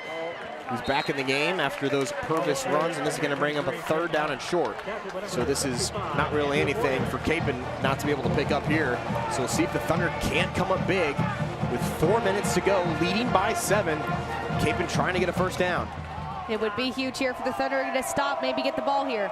And they're going to keep it with Huff, not trying to overcomplicate it. And he's going to have the first down. He's going to take it inside the 10, and it'll be a 1st and goal. Unfortunate there from the Thunder defense. Really wanted to see a stop here because this Crusaders offense gets the ball back after half. So if they score here and then the Thunder don't, I mean, they can go up here by more than a touchdown. And that's the huge thing about getting the ball out of halftime. They're going to hand it off with Huff, and he's going to go nowhere. So the Thunder know what Kapaun needs here, and that is a touchdown. And you see Purvis right back into this game here for Kapaun. They're going to bring out Purvis again, giving Huff another breath. And it looks like Kapaun is going to think things over here. So we've seen 2 drives by the Thunder into touchdowns, and we've seen a drive by Kapaun into a touchdown. We've both seen we've seen both teams punt. So are we going to see another mirror here? I'm really thinking they're just going to run the ball here to purpose. I mean, I think he's going to give the back. If he is in the game, I believe that is a good guess. Yes. And pretty obvious, especially when he's out there. You know, St. James, back when I was in high school, they had Cade Lout would come in, who was also a star St. James linebacker. He'd come in and get some handoffs at fullback, and it really energized the team. And Purvis is in here for Kapaun. And this is dangerous territory here. Thunder defense really just need to lock in here.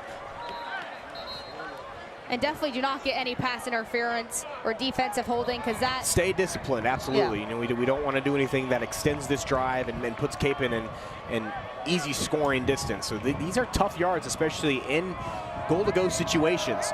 So another play here, 2nd and goal for Kapaun.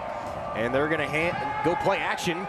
And this is how they got a big play earlier, and wide open into the end zone for Kapaun on the touchdown. That time was Ethan Burr, the tight end, who broke free, and that's exactly what you do when you dominate on the ground so well. Play action is very easy for you, and that's a great play by Kapaun, and they respond after the St. James touchdown again.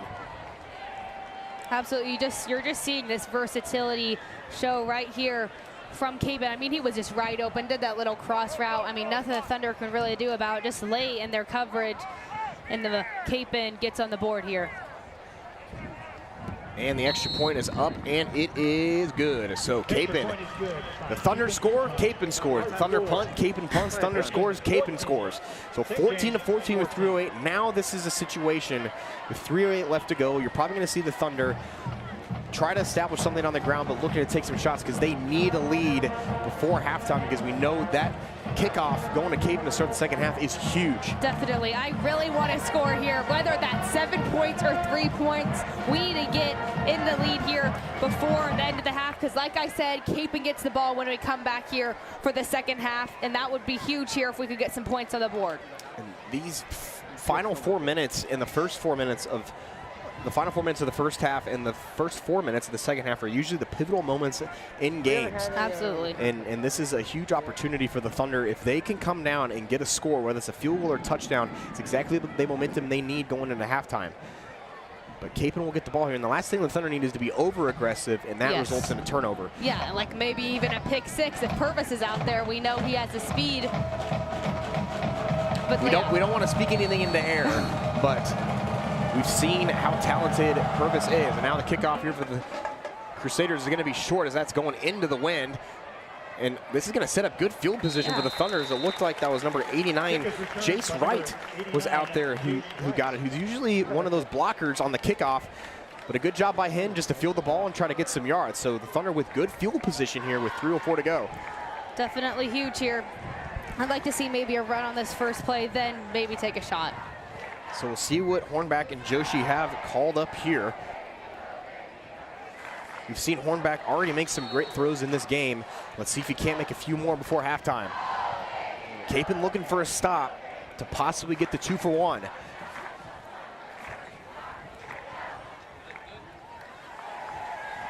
And Hornback's going to keep it on the option. He's going to run right into Purvis. And I don't think that felt good for Hornback, and he's going to get up just fine. But as you see right here, and just lowering his head right into the chest of Cal Purvis, and that probably doesn't feel too great. Yep, he'll have a bruise. He might have a bruise there in the morning, but he does recovery. He'll ice. So 2nd and 7 here, trying to set up a play. Hornback will drop back. Pressure coming. He's going to have a man wide open. That's Jet, who was just running those simple out routes just past the first down, and he got the first down. Absolutely. He was wide open, guys. There was like no one there. They were bringing the pressure and running a soft zone there, and that allowed the open, and that's a great read there by the St. James team. So now it's going to be 1st and 10 just across Kapaun, or just across midfield into Kapaun territory at the 44. And also, you don't want to give the ball back with too much time to Kapaun, because there's 2:25 left here. Don't want to give it back with too much time for them to use. Hornback going to roll out, looking to throw, and that ball's going to get tipped. And that's what we're talking about, being a little too aggressive there. Those tipped balls can result in big plays for the defense. So St. James with a break there to bring up a 2nd down. Absolutely. Next play, though.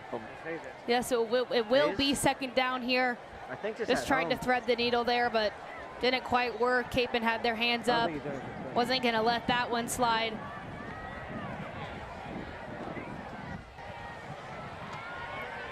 Second down and 10 coming up here for the Thunder. And we haven't seen much blitz here from Kapaun ever since that first drive. Wonder if they'll try to use it here. It looks like they are going to bring pressure. There's going to be a simple draw up the middle. It's House, and he's going to take it, and that's exactly how you respond with the blitz. Running a draw as if the defender was trying to go in there and get the quarterback, and House had a bunch of speed, or had a bunch of space up the middle of the field. And again, that O-line, we've seen it all year long, creating those holes for Jake House to find, and that's another great play. And then another first down, or excuse me, he's going to be short. It looks like they marked him short. But a manageable third down for the Thunder is third and less than a yard. This clock ticking under 2 minutes. Hornback going to hand it off to House, and he's going to shimmy and get the first down. Ball is carried by number 21, Jake House. So first down for the Thunder. And into the game comes Wertenberger and Mangini. Always dangerous when Mangini comes in. We saw this earlier in the game. Direct snap right to Frankie Mangini. Don't think we'll see it here, but maybe. But all that does, it allows the defense to question. Same thing that we see on the Kapaun side of the ball when Purvis comes in. It's like, oh, he's going to get the ball. But then you see a big play action play right there, a little trickery just to try to deceive. It's a game about deception, Mary Claire. No. So here we go. I think I just lost. Hornback to take the snap. He's looking to throw. Pressure coming again. One-on-one down the field and bobbled and incomplete. He's trying to go again for Kirkner. I can't hear anybody. And that's the 3 times we've seen him targeted on a deep pass and 3 incompletions. Yeah, that was just a great job there from Nye in coverage on Kirkner, turning around so it wasn't a pass interference, because if he wouldn't have turned around there, then it would have been a pass interference. And that was a great play there to avoid the penalty with 1 minute and 11 seconds to go here to force up a second down for the Thunder. They have the win at their back, so field goal is pretty much in range for the Thunder if they can get a few more yards with the wind. And especially with Stoker as well kicking it. So they don't want to lose yards, and they're going to go play action here. Hornback going to roll out, and he's going to keep it himself, and there goes Hornback. He's going to have a first down and more out of bounds. John Hornback on the scramble. We saw him, the bootleg there, kept it himself, and got the first. Yep, great job there from Hornback. Just read the defense beautifully, saw that open space, and just ran, moved the chains for a first down here. Like you said, 1 minute left to go here in the second quarter, heading into halftime. Would love to see some points on the board here for the Thunder offense.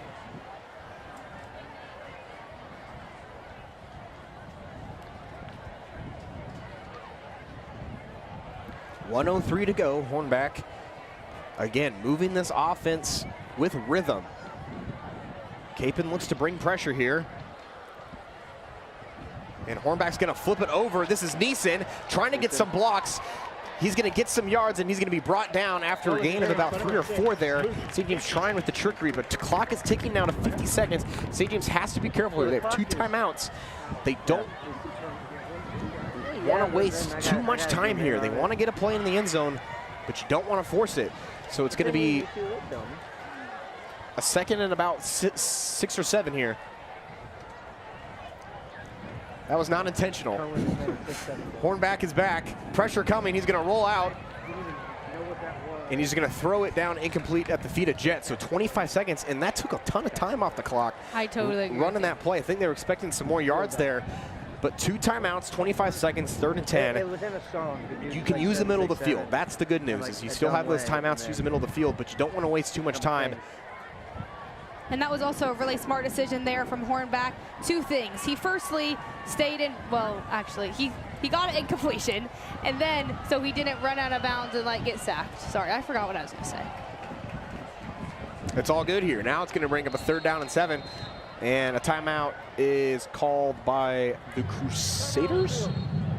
Timeout Kapaun. And today's play of the first half is presented by Leavenworth Oral Surgery, a proud supporter of the SJA Crimson Club. Mary Claire, 14-14, what is your play of the first half? I mean, it's 14-14, but there's also 25 seconds left on the clock here. I say you run the ball maybe once, try to get out of bounds, and then we need to throw it. So you're predicting the play of the first half is coming up here? Yes. My play of the first half has to be that deep ball to Neeson. It was just a great play there by the Thunder, and a great catch by Luke Neeson, who was at the volleyball game last night supporting his girlfriend, Finley Tauscher, who is a senior volleyball player for the Thunder. It was the volleyball senior night. They will take on Sub-State here at home next week. Waiting to see who their opponent is going to be, but we know Pittsburgh is going to be there as well, the 5 seed. The Thunder, the 4 seed, looking to go to state again. So they've gone to state every year for the last 16, 17 years, and looking to do it again. And also, I was not predicting the play of the first half. Play of the first half was definitely Luke Neeson's touchdown. What a grab he had there. So here we go, 3rd and 7 for the Thunder. Another big 3rd down play, 25 seconds to go. Hornback is back, he has time, he's gonna roll out. This is where he's at his best. He's gonna throw it, and coming back to make the catch, looks like it was Neeson on the play. And we'll see where they mark it if he was able to get the first down. And he is. He's going to get it at 1st and goal here, and he gets out of bounds as well. Exactly what I was just going to say. Got out of bounds to stop the clock at 18 seconds. Absolutely huge. And we are now, or obviously in field goal range, but even in bigger range here to get in the back of the end zone. And are they saying that he did not get out of bounds here? And that St. James is going to call a timeout.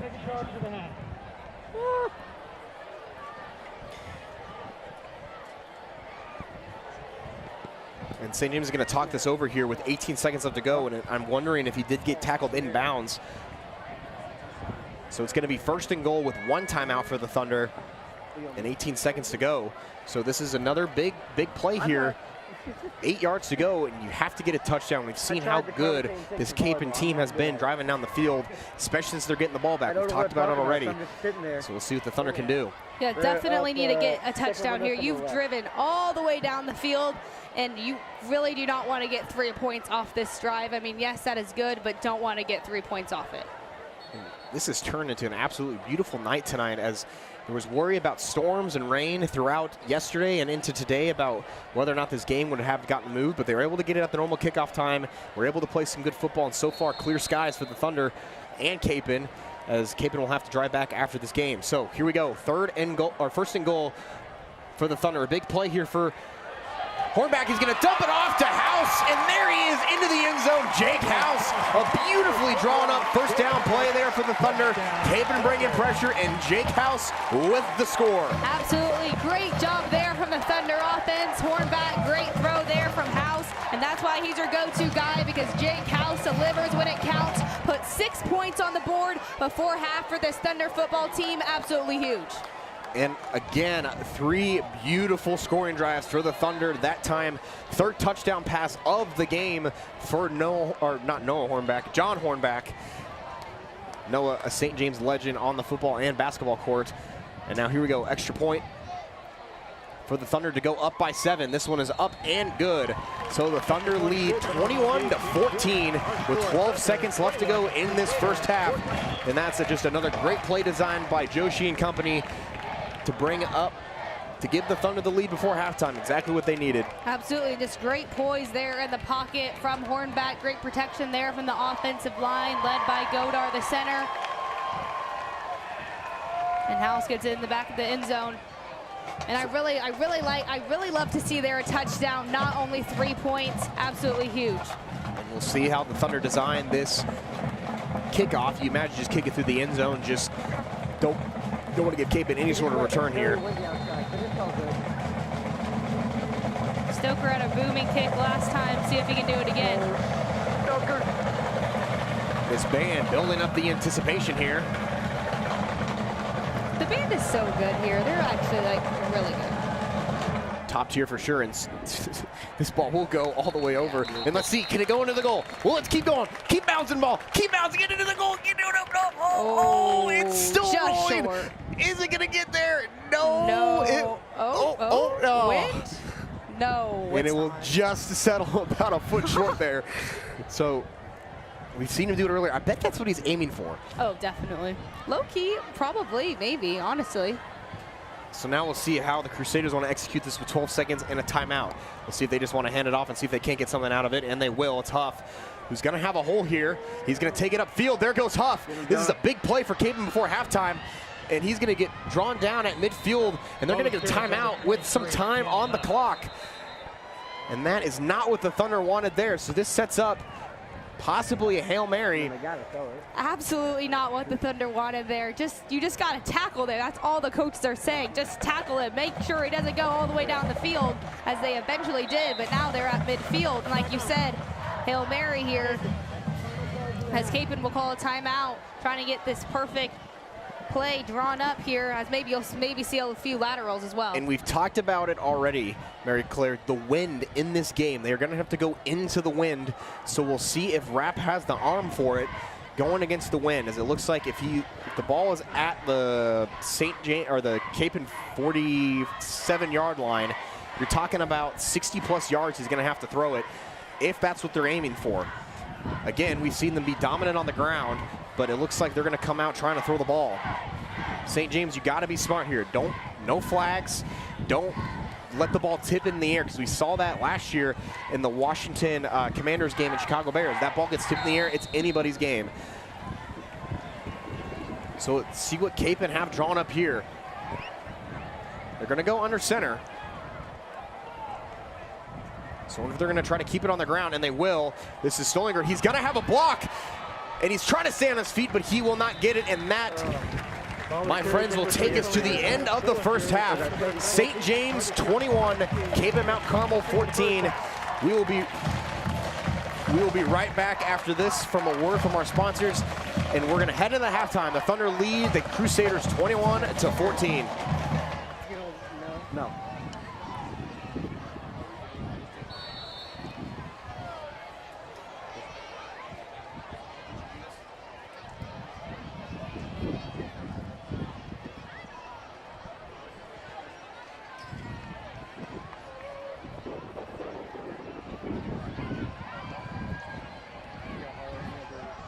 Huh?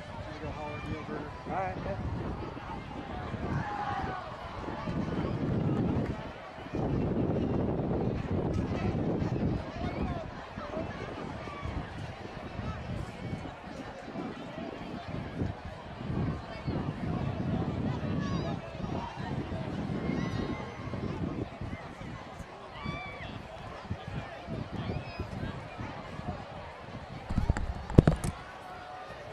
Should we just be back when there's like 5 minutes left?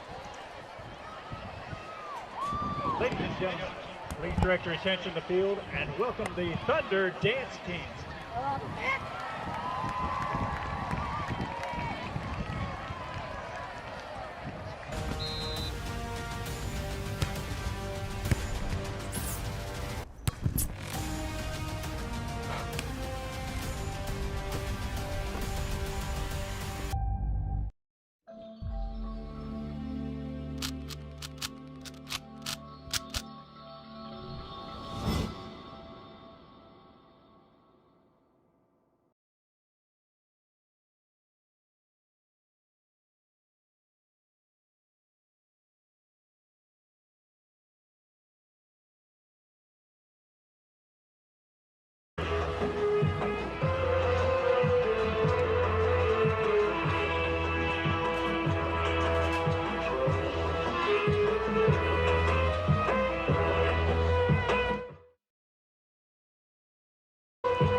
Let's hear it for the Thunder Dance Teams.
Hello Thunders, my name is Max Tinberg, author of the Day in History email and member of Media Arts Video Production 2 class. I'm coming to you today from the venerable Fulton J. Sheen production studio here at St. James Academy.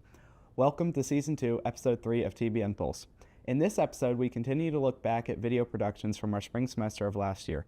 Sophia Steiner takes an in-depth look at St. James Academy Spark Center, Caroline Williams explores our orchestra program, and Thor McCormick looks at football off-season weights. This is TBN Pulse. The Spark Center kind of came about as part of our strategic planning process that started in 2020 and kind of finished in 2021. And part of what we identified was there was just a need for more support for students academically. So we had gone and visited some other schools and seen similar things at various schools in the area, and came up with the Spark Center as, you know, a place for kids to not just get academic help, but also some academic enrichment and kind of create some culture around academics at St. James the same way we've created culture around community and faith. One of the things that's super important for me as a principal is everything we do is supposed to be about our mission, you know, passing on the Catholic faith to the next generation.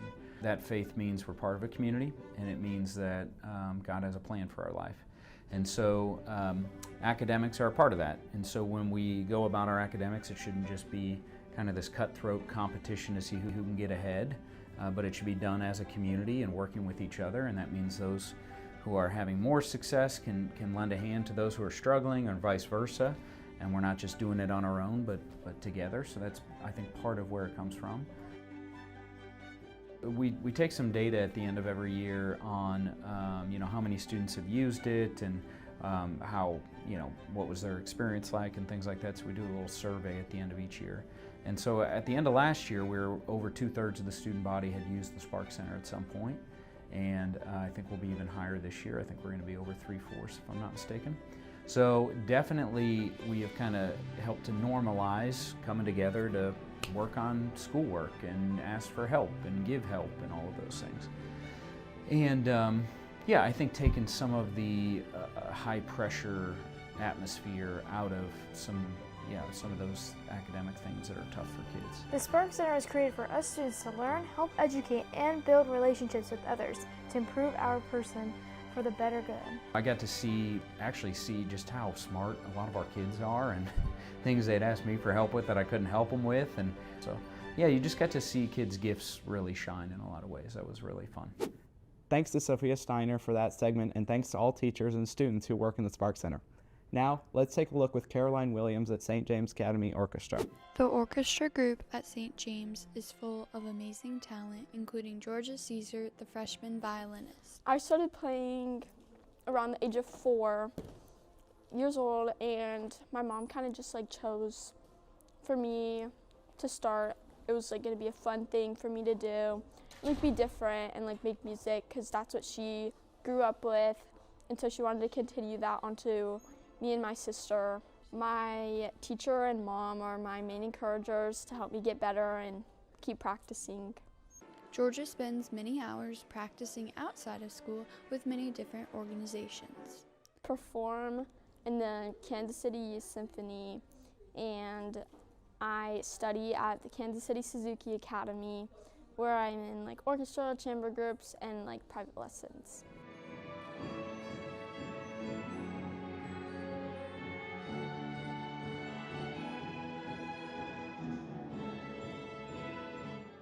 We performed at MNU for our spring concert, the last time with the seniors, and we played Viva La Vida and Keystone.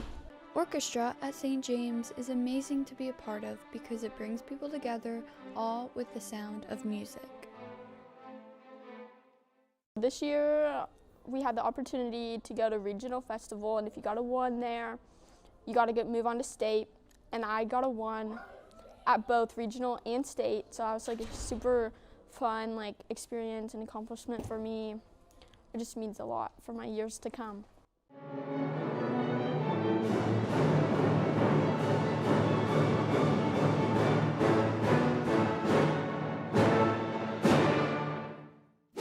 Tremendous footage of our amazing orchestra. Thanks, Caroline.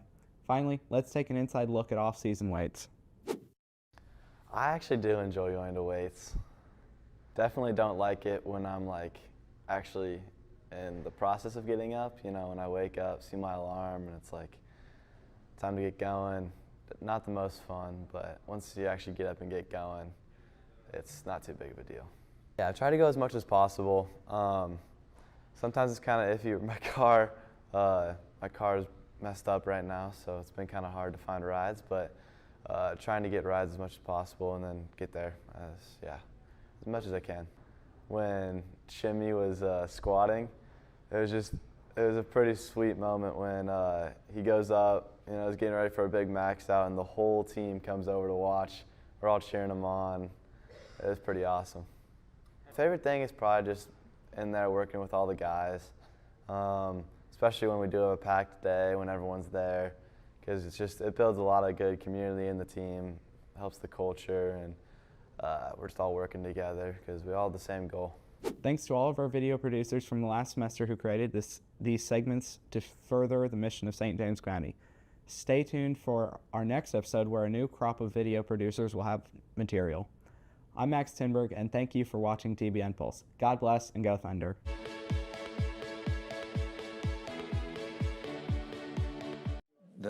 The faculty formation that we provide through the Blessed Silos Institute at Donnelly College exists to do three things: to give people time for friendship with each other, friendship with Jesus, and then how these first two kinds of friendship affect the vocation of being a teacher.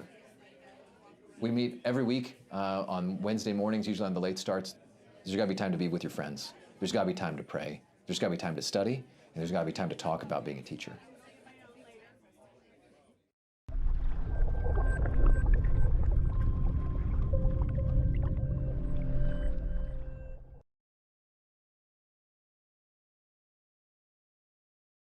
Triumph Honors Music Society, Cumulus Writing Selector, and part of Thunder Theater. Mom and Dad, thank you for all you do for me. You made me into the person I am today, Kayla Hadley. Next is Alton Porter, son of Rob and Kristen. Other activities include jazz band, orchestra, Triumph Project Manager, Sport Club, and Card Game Club. Thank you, Mom and Dad, for always supporting me and helping me stick with band, even when it was difficult, especially through COVID. Good luck with Max when I'm gone. Alton Porter. Next is Abby Schaffhausen, daughter of John and Emily. Other activities include Scholars Bowl, Wind Ensemble, Full Orchestra, NHS, Latin NHS, Science NHS. Dear Mom and Dad, thank you for all you have done to guide me in my high school journey. I am so thankful for all the help and advice you've given me my whole life, and for always supporting me in everything I do. Good luck with the other four. Love, Abby Schaffhausen. And next is Lily Tice, daughter of Pete and Bree. Other activities include orchestra, NHS, Scholars Bowl, and is Vice President of Triumph and American Sign Language Honor Society. Mom and Dad, thank you for always supporting me in all my activities. I wouldn't be where I am now without you. Good luck with Josie, and I promise I'll come back to visit the cats. Lily Tice. Let's have one more round of applause for all of our senior band members.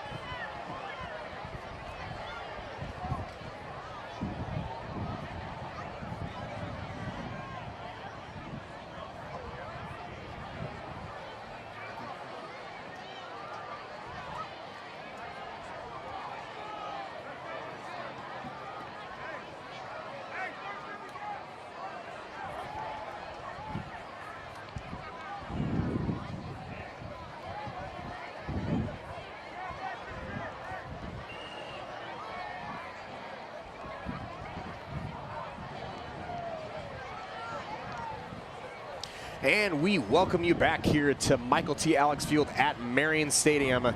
The St. James Academy Thunder 21, the Cape and Mount Carmel Crusaders 14. A great first half we saw there, Mary Claire. Tonight's halftime is brought to you by St. James Academy's Open House. It's never too early to start exploring which high school is the best fit for your student and family. The Open House at St. James Academy is the perfect place to start. Come and see how our mission is lived out daily. Come visit us on November 15th from 9 to 11:30 a.m. Sign up today on the St. James Academy website under admissions. See you there. Go Thunder. As we get set for the second half here, Mary Claire, let's do a quick recap of those touchdowns there in the first half. Absolutely, we got to see those touchdowns. John Hornback throwing all 3 of those. Thunder have 21 points on the board. See right here, great snap there.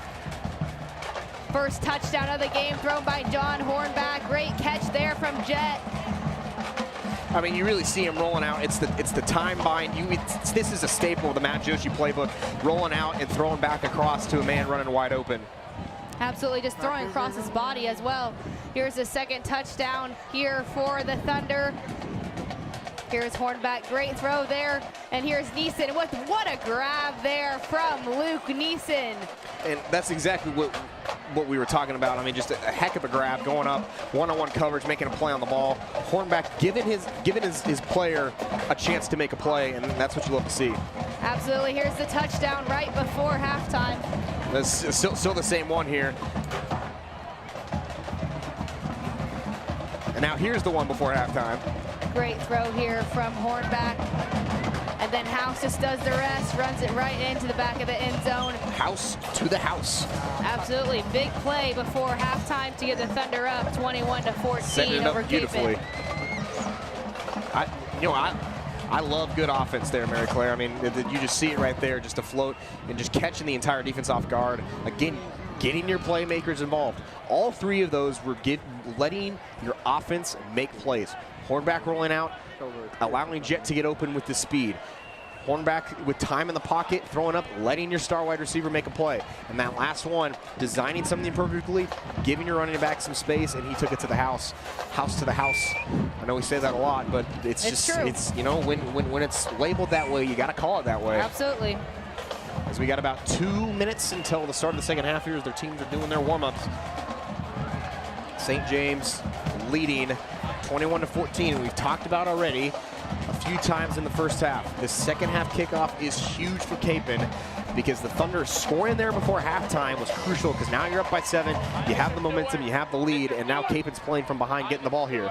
Absolutely, and Kapaun is definitely wanting to score here, trying to get back at St. James. Grant Assa caught up with St. James's very own head coach, Tom Radke. Take it away, Grant. Okay, Coach, any thoughts on the first half? Really liked our offense right there. We wanted to take some big shots. We dropped a couple of them, but we wanted to stretch the field vertically, and we got a pretty good, a real nice catch by Nice down here. So we liked really what they're doing offensively. We had a couple big stops there on defense. We get the ball in the second half, so hopefully put some more points on the board, put pressure on them. All right, any thoughts on the second half? Yeah, we get the ball right away, so this is going to be fun. So if we can get up 14 on these guys, that's huge. So in our defense, we've figured out what they're doing. We made some adjustments right there, so I think we'll be able to stop in the second half. Thanks, Coach. Back to you guys. And we heard right there Coach Tom Radke talking about defense making some adjustments, trying to get a bigger lead. And we talked about that, the Wichita Northwest game that Kapaun played in. You know, they're undefeated for a reason. They know how to fight and claw in these close games. St. James trying to take the clock, but this, you have 24 minutes left in this game of game time here to try to figure out a way to come away with the victory here at home. Kapaun trying to steal one. And fun fact, Mary Claire, we found this out. The road team for the last 7-8 years has won this game. Since they started doing this game between Kapaun and St. James, the team that's been traveling the 2.5 hours has been coming away with the victory. So Kapaun trying to continue that trend. St. James looking to stop it. And this is the last time these teams will play each other for a while as well. As this will be the last game of the series for the time being. So here we go, second half getting underway. The Thunder looking to kick off. Kapaun getting the ball here. And a big second half here. And we are underway here in the second half. As it's going to be brought out again. This looks like Jude Porter, and he's going to have a head of steam. And Porter, another great return. We've seen him just make some plays there. As today's second half is brought to you by Aaron Burt's State Farm Insurance. Like a good neighbor, State Farm is there. Go Thunder. Wow, Cohen. You know, that's back in my days, calling a little bit of the footy, you know, some soccer, when, you know, yelling goal. I'm pretty good at it, you know. You are good at it. And then I grab my controller and I throw it through my wall playing FIFA. All right, here we go. 1st and 10 for Kapaun, setting up this drive. A toss outside to Huff. He's going to get some blocks, and another great run there by Huff, continuing right where he left off in the first half. Absolutely, and Cohen, just like you said before this drive just happened, I mean, I was on the field pregame, and right before they went to the locker room, this is Kapaun. Cal Purvis got in the middle of that huddle and say, we didn't drive here for nothing, so this game is never over until it's over, and they're going to fight till there's zeros on the clock here. Exactly what Kapaun wanted to do here. Just get touchdown, get momentum back on your side, even this game up. And they're going to give it up to Huff again, and he's going to have another first down. 2 great runs already by Huff. And he's running strong. He's not running light. Look at this carry. Absolutely strong, like you said. Head of steam right up the middle. Great blocking there from Kapaun. And they move the chains. It will be a first down. Again, the hurry up. And they're going to hand it off over to Solinger, who's going to keep fighting. And they are just yards after contact for Kapaun is outstanding. That's got to be probably some of their best stats that they have, is just being able to, after they get hit, they can continue to fight for more yards, and that's what you want out of these tough running backs. You're really establishing a team that wants to go out there and hit the other team in the mouth. Absolutely, and that's why these guys are in the weight room as well, or else that would not happen. And they're going to hand it off again to Huff. He's got another first down, and Kapaun showing no signs of fatigue at all, and they are continuing to run down the Thunder's throat here. And these are just great carries here from the Crusaders. It's not like they're getting 2 yards per carry, above 5 yards per carry each and every time, which is hopefully just not draining this defense for the Thunder.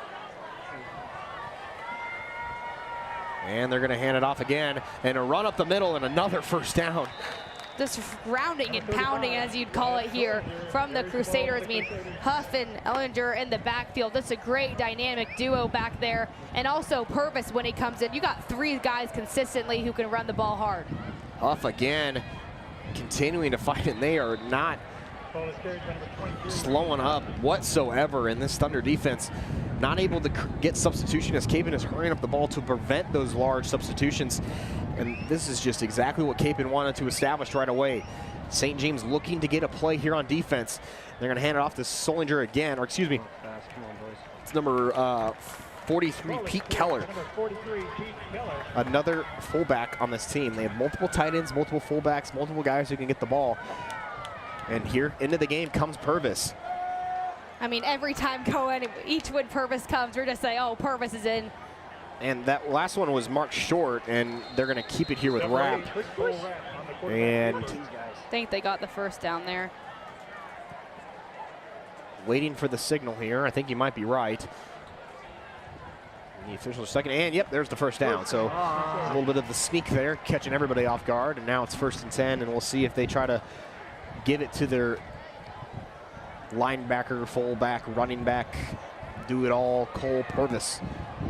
And they will. Here he goes, head of steam. Purvis running up the middle, and he is just a bit of a slow run to him as he looks like he's running in slow motion, but man, he's just eating up those yards. Absolutely. He has that mentorship from his 2 older brothers. Brother Ben plays at Navy, and the other one, Hank, plays at Purdue. And they're going to give it up to Huff again, and he's going to get the first down, I believe. Chains have not moved, and now they will move. So another first down there for Kapaun, just inside the 15-yard line, and they've taken almost 3 minutes off the clock here. So another quick drive for Kapaun, trying to respond to the Thunder touchdown before halftime. Solinger, again, fighting. He is just a beast out there.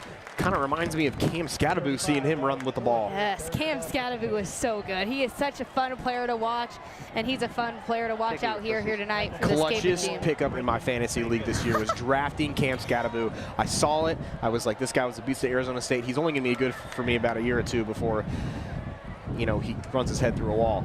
And they're going to keep it outside, and it looks like it was Rapp with the deception that entire time. Will keep it himself, and Kapaun responds.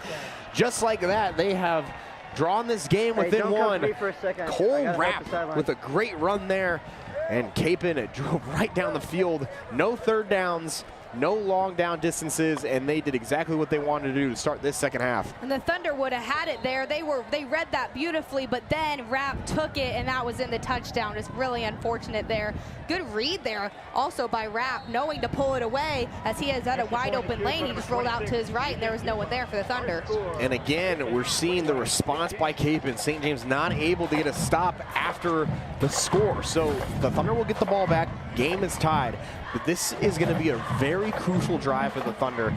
You know, we haven't seen this offense since that last drive in the first half. Rested, but so is this Kapaun defense. They're rested over there, waiting to go out there and make a play. So St. James got to play smart. And another big thing here, Mary Claire, is down there going into the wind.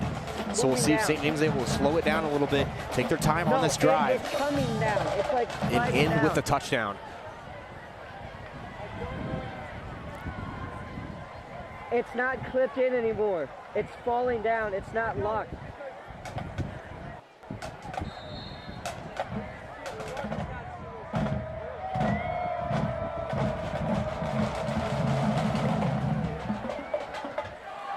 And here's a kickoff,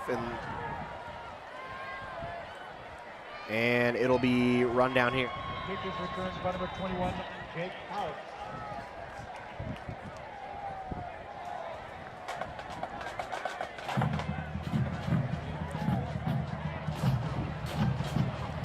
And here we go. So we got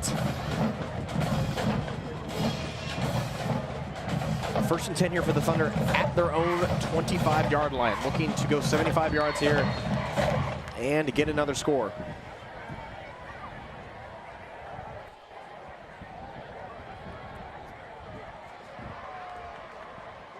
And here's Hornback. He's going to hand it off here to House. Stiff arm. And trying to make a play here, and he's going to get a couple yards there. As getting stiff arm was Mason Collins, but again, avoiding House from getting a huge play, and he's going to be able to maybe get a yard there. Yeah, Mason College, good linebacker, senior linebacker for this Crusaders defense, as he also throws the javelin for track and field for the Crusaders. So here we go, 2nd and about 9. Hornback trying to establish this offense again. He did a great job in that first half, 3 touchdowns. Hornback is going to keep it on the draw, and Kapaun was all over that play. Excellent job there by the Crusaders defense, and coming in there and making the play was Melvin Pogue, who came in there and made a great play. And he was not alone on that play, as Kapaun read that play like a book. And this will bring up a 3rd down and 12. So a big 3rd down scenario here for the Thunder after Kapaun just tied this game. So trying to avoid giving this ball back to the hot Crusaders offense. Hornback again, looking to make a play. He's going to dump it off to House, who's going to make a great catch. Trying to stand his feet, got a stiff arm, and he's going to get upfield, and he's going to get the 1st down. What a play there by Hornback to House. Absolutely great poise there in the pocket from Hornback. He does a great job extending plays for this Thunder offense, as there was an edge rusher creating pressure on his left side, so he was forced to roll out to his right, then had House wide open on that right side, made a man miss, moves the chains here for the Thunder. And that is a huge 3rd down conversion for the Thunder to avoid a 3 and out, give their defense some extra rest now, and this will bring them another 1st down after that great play. So 1st and 10 here for the Thunder. Hornback going to give it to House, and he's going to try to go upfield, and a little diving tackle there. Great play by Pete Keller, who went in there and tripped up Jake House to give the Thunder short. And it looks like House is coming up, shaking his arm a little bit. I wonder if he landed on his arm wrong. And coming into the game there for the Thunder will be Will Boozer. It is his birthday today, so happy birthday to Will Boozer and Nate Bright. Yes. They share a birthday, so trying to get these fellas some wins. So this looks like this will be the first action of the game for Boozer. Maybe long touchdown run, hoping for, I talked to him earlier today, hoping for a touchdown on his birthday. Hornback looking to throw. He's going to go over the middle, and a great catch there by Neeson. Fighting, he's got the 1st down.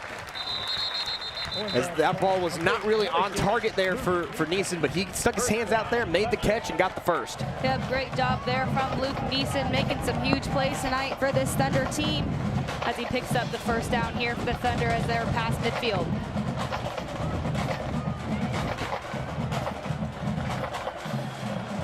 Another excellent drive here being cooked up by Hornback, Joshi, and company. So again, Boozer staying in the game. And Boozer is dealing with the left thumb injury as well, something to keep an eye on. And here he goes. Boozer will get maybe a yard here. By number 30, Will Boozer. Tackled by number 11, Cal Perver. And he will come out. So here comes House into the game. That's a good sign for the Thunder as he came up shaken up on his previous run. So it'll be another 2nd down and 9 here. As we've seen Kapaun put themselves in good position here in these long down scenarios, but just this St. James offense has just found a way to respond. We'll see if they can do so again here. Hornback rolling back. He has time, taking a shot, going for Jet. That's pass interference. The flags will come in here as he did not turn around, and it looked like he was giving Alec Jet a bit of a hug here. Absolutely, definitely a PI. Good job there. On this play, you can see, yeah, he was just sitting there like, hey man, how's it going? I missed you. And it'll be 15 for the Thunder. And another 1st down. So we saw that ball, and I was telling you that, again, this wind, you know, it's just a little windy here out in the prairie in western Johnson County as we saw that ball just kind of float in the air. And those are dangerous because the last thing you want is a safety coming in and picking that off and creating a play downfield. So St. James with the 1st down there after the PI call. And they are continuing to march into Crusader territory. So here is Hornback. And that's huge because that's a 15-yard penalty as well. And he's going to toss it over to House, trying to get some blocks here. House is going to stay on his feet. There he goes. Jake House all the way to the end zone. Touchdown, St. James Academy. Jake House on the toss. And he scores again for the Thunder. Great job there from Jake House. Just got that opening on that right side. Great blocking there for the Thunder. Nothing the Crusaders can do about it. Jake House in the back of the end zone for the Thunder. Puts him up. And once again, the Thunder will get a touchdown lead here, looking to go up by 7. So another great drive there by St. James. This offense has been cooking. What do you think they're cooking up? Some steak out there? It's something like that. They're doing a nice little 4-course meal here. I'll explain after this PAT. It's something good. So first, you know, that first drive, appetizer. You know, they brought out some of the mozzarella. You know, they brought the buffalo mozzarella from Italy. Absolutely delicious. You know, maybe they bring out a little bit of the bruschetta. Delicious. Then then you get your salad. And we get the salad coming out here, and it just sets it up. And then there's the pasta, the delicious pasta. Maybe it's some Alfredo. And then that drive right there, Mary Claire, as you said, there's the steak. There's the big course. So we like to think that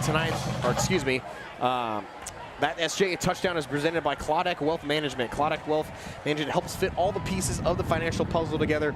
Schedule a free assessment by texting GO Thunder or GOTHUNDR to 913-402-6099. That's 913-402-6099. So another great touchdown there for the Thunder to go up 28-21.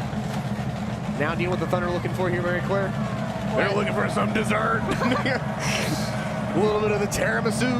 And here's the kickoff. A bit of a line drive here. This ball's going to roll. And the Crusaders are going to pick it up. And he...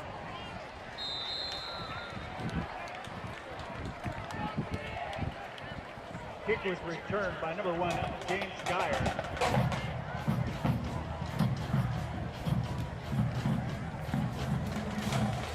So here we go. This Crusaders team coming out here.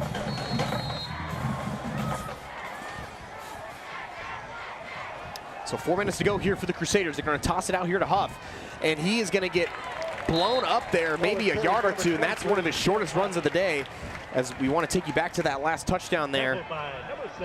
As that previous touchdown is sponsored by Covenant Custom Homes, built on tradition, growing through innovation. As Jake House doing it all there, younger brother of Jackson House, who led this Thunder team to a state championship in 2021, the star lefty. As Jackson House now playing at Eastern Kentucky, and House just picked up an offer from Eastern Kentucky just last week, so congratulations to him. And they're going to keep it on the ground here. Here's Huff trying to get some of those yards back, and it's going to be a 3rd down and 1 here. And Mary Claire, I'm going to make a very bold decision here. Okay. I think they might run the ball. I think so too. That's what they've been doing all night. I don't want to get too greedy here. You know, greedy Tate McRae, legend. But I feel like they're going to run the ball. They are. And there he is. Up the middle is Solinger, and he's going to get just across midfield. Ball is carried by number 35, Wyatt Solinger. First down, Crusaders. And another first down here for the Crusaders, and again, they're running that hurry up. They want to get some points on the board to tie it here before the end of the third quarter. And again, here's Huff. Bouncing off tackles, and here goes Huff, trying to respond with the Jake House touchdown, trying to do it himself, and Thunder trying to bring him down. They cannot. That is a huge run there by Ken Huff for the Kapaun touchdown, and they respond after the Thunder big run, and a chance to tie this game up again.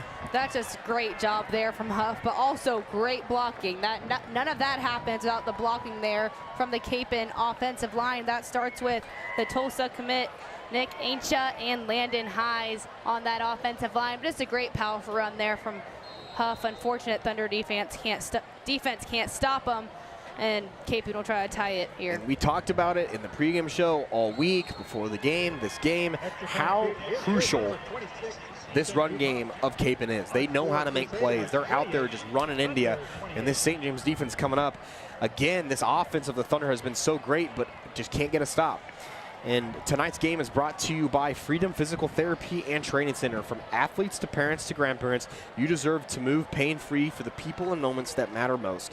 Take back your strength. This is freedom. Learn more at freedompttc.com. So with 2:36 left to go here, the Thunder and the Crusaders tied at 28. So we know how great this Kapaun offense is, and we've seen how good this St. James offense is as well. And they both have shown up in clutch moments, and we're going to see if they're able to do it again here. This crowd sitting here a little quiet after that big touchdown run by Kapaun, and those traveling fans over on the other sideline. And if any of you are joining in from Wichita on this broadcast, we thank you for tuning in. Subscribe as well. You know, you may not be St. James fans, but you know, subscribe, help us out. Appreciate you guys tuning in here. And we wish all the fans who traveled up here a safe travel home after this game. So, a kickoff here for Kapaun, and the Thunder will get the return. This is House trying to set it up, getting some blocks here, and he's going to have some, and he's going to get drawn down at about the 25-yard line again. So, the clock on the scoreboard is still ticking here for the Thunder. This is a huge drive here for the Thunder. Really need to convert here, just like how the Crusaders just scored.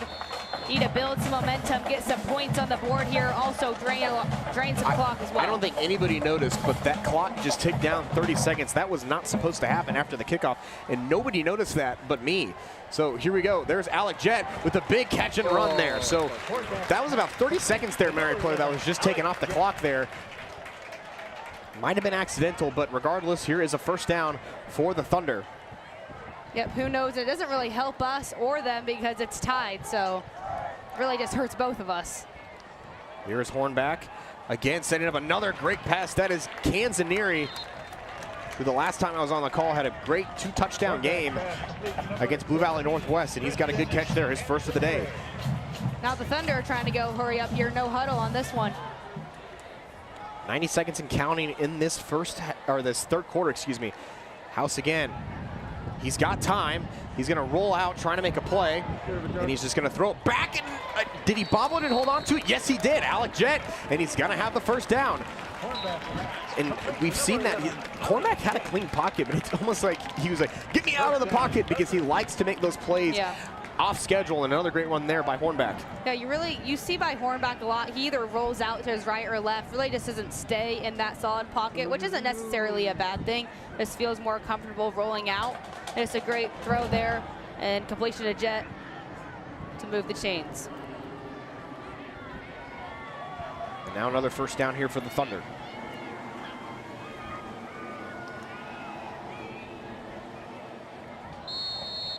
And House with a good run there. Just trying to not get a loss, so he's going to get a couple there. And again, that's not bad. That's a good run, and House is going to come off the field again, and here comes Boozer. It looks like House might got something stuck in his eye.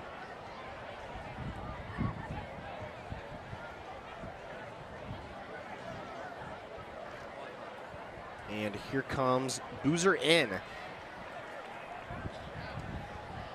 So 2nd down and 8 here, just under a minute to go in this third quarter. 28-28, a great game here between two of the top teams in the state. Hornback trying to set it up, scrambling out. He's going to dump it off to Mangini, and he's got the catch. And he's going to get some of those yards back. Just again, we see Hornback doing a great job of extending plays for his team. Great completion there from Hornback.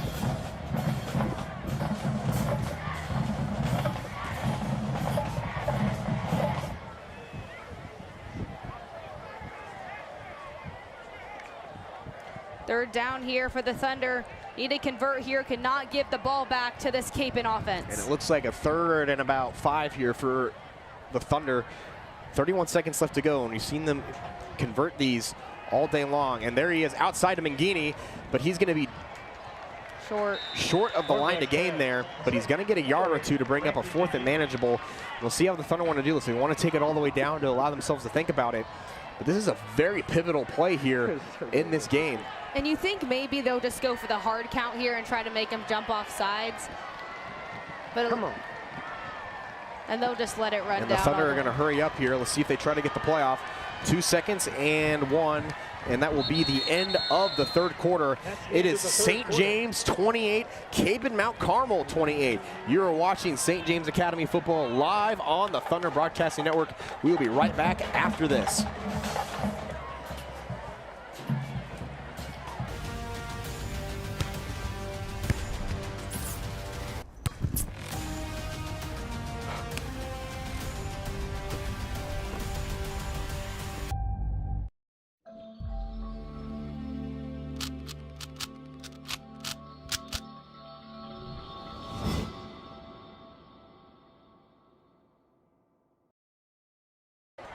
And we welcome you back here on the Thunder Broadcasting Network. My name is Cohen Merrick, alongside Mary Claire Zacharias, and we have a thrilling game here, 28-28 between the Thunder and the Crusaders.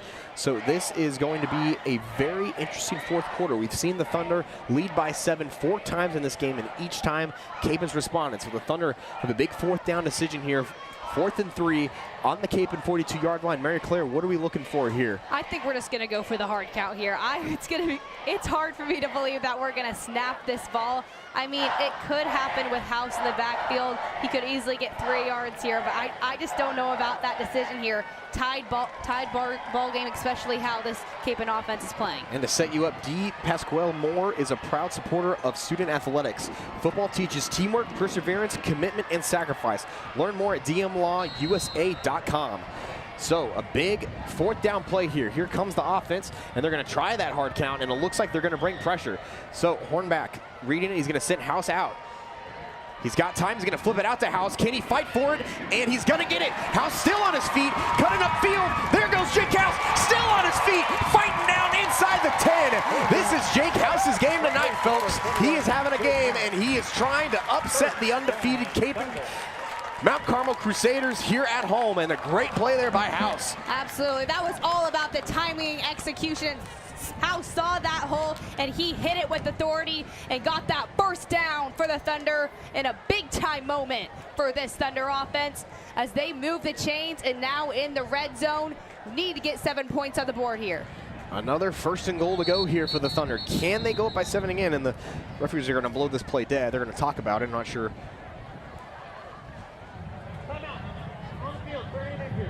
Timeout on the field for injury, they said. So, oh, and it looks like there's a Crusader player down over on their sideline. So we'll take a pause here. And what a big play there. Yards after catch there from Jake House. Got moved the chains there. Big time play there from Jake House. And we'll talk about House here in a second. And we're going to take a break here. 28-28. We'll be right back here on the Thunder Broadcasting Network. The Spark Center is where students can come to help with learning, enrichment, collaboration. So say you're working on a problem or writing an essay and you get stuck in seminar and you're like, I just don't know what to do. You can ask your seminar teacher or study hall teacher. You can come on down during the day. We'll solve your problems and you can get right back to work so that you can be more efficient and have fun at home.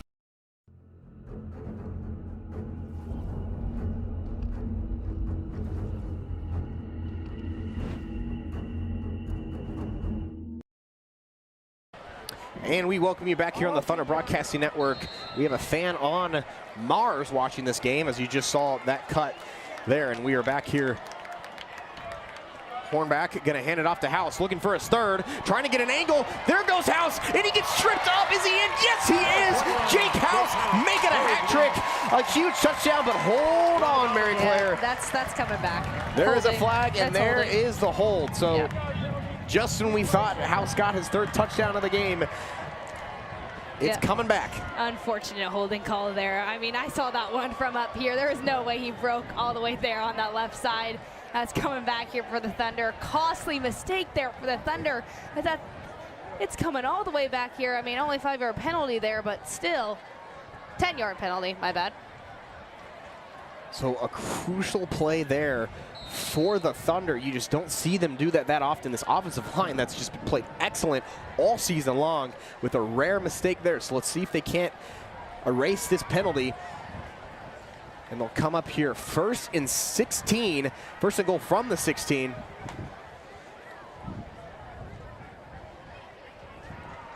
Hornback's gonna roll out, looking to make a play, and that ball gets batted in the air and incomplete. So that's a dangerous play, and the last thing the Thunder need to do here is make a mistake after that holding call. Absolutely, and do not need a turnover there as he was looking for Jet in the middle of the field. Second deflection of the night for this Kapaun defense. You'd like to see the Thunder get some yards back here on 2nd and 16. Maybe not get it all back in one play. Yeah. There is a positive to this though. This allows the field to open up a bit and allow for those plays. I don't hate that first down play call, trying to roll them out, and that's where Hornback's at his best, because that opens up the field, because when you're closer to the goal line in the scenarios, it kind of makes it clustered. So I don't hate that play call, but let's see if they can't get some yards back here on 2nd down. Yes, I completely agree with that. Hornback is going to roll out again, trying to make a play. He's going to throw, and it's going to be a catch there by Alec Jett inbounds. Another great play there, and we'll see it here. As Jett was able to get in bounds, and they're calling it, and there's a flag out here. I think that might be from the coaching staff there for the Kapaun. And a sideline warning on Kapaun as they were arguing that that was not a catch, but a great play there by Alec Jett to make this a third and goal from the 6 here. So a great job there from the 7 to make this a more manageable 3rd down. That's exactly what I said. Get some yards back there. And again, Hornback rolling out, making a play, trusting his wide receiver, and another big catch there by Alec Jett. Absolutely. And like you said, they don't need to get all 17 back. I mean, all 16 back if that's what it was. Now it's the 3rd and 7, more manageable 3rd down here. Try to get that 1st down. 3rd and goal from the 7. 10.5 minutes to go in this ball game. Hornback looking to make a play here.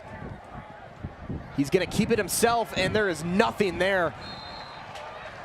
Number 14, John Hornback. Not what you like to see there, and it looks like the Thunder are going to send out their kicker, Braden Stoker, to give the Thunder the lead.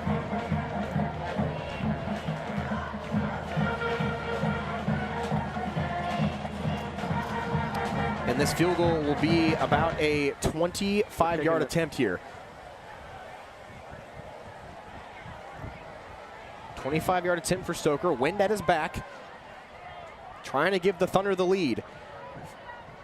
Kapaun's bringing the rush here, it looks like.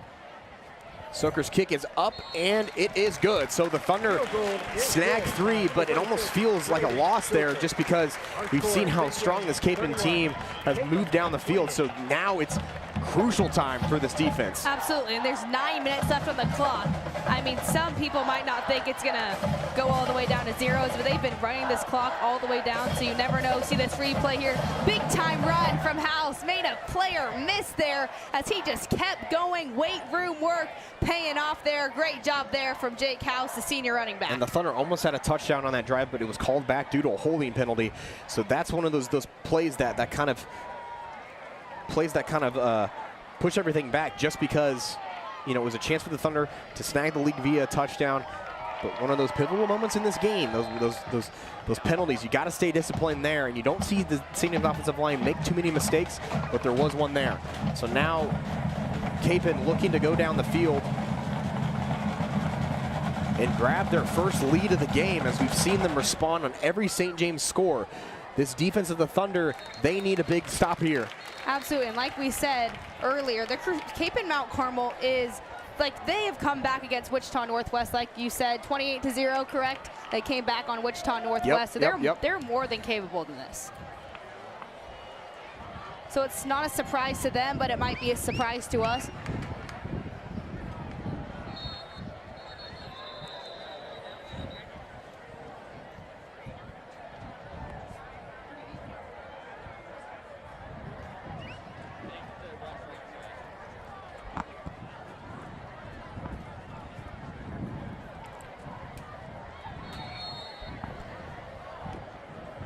Here we go, 1st and 10 for Kapaun at their own 20-yard line. And there is Huff again, getting about 5 yards. And they're just going to ground and pound here. Like I said, they're just going to be running the ball until it gets a 3rd down. I mean, even 3rd down, honestly, they don't really need to throw it here. They average like 5 yards per carry in the backfield. The Thunder looking to get a play go their way, and they're going to hand it off to Solinger, and this is going to be about another yard there to bring up a 3rd and 4. So this, a crucial play here, but we've seen Kapaun pick this up all game long. Absolutely, big 3rd down, 3rd and 4 here. Thunder need a big stop. Crowd's coming alive here. Taking their time to make sure they get the right play call in. I'd watch Rapp with his legs here on this play. And he's gonna have it, and he's gonna pitch it out here, and he's gonna get the 1st down. Huff. And that's what you do. You gave yourself 3 different options on that play. You had the read option, then you had an option with the pitch there. And Thunder had the first 2 ones covered, and then just that last one just couldn't get to it in time. So a big conversion there for Kapaun on 3rd down to keep this drive going. And that's why you have 3 options as well. The Thunder need to get a loss, but that's not going to happen there. And a big 13-yard run there by Huff again. And he is coming up fired up there for Kapaun. And this running game for this Kapaun offense is coming up huge when it matters the most. Thunder defense really need to lock in. They can do it here. 8:20 left to go in the 4th quarter. And here is Purvis on the carry. And he's got a head of steam upfield, and there's another 1st down for Purvis. And he just stepped out of bounds at the St. James 41-yard line. And they are already into Thunder territory, and they are picking up right where they left off on these previous drives, where they are just picking up chunk yards on the ground. Absolutely, and like we said, it's not like 2 or 3 yards each plays. It's above 7 yards each and every time. And here is that was Pete Keller, I believe, there. And again, a couple yards there, and this is where the Thunder have to get a stop. This is a hold them to a couple yards or less.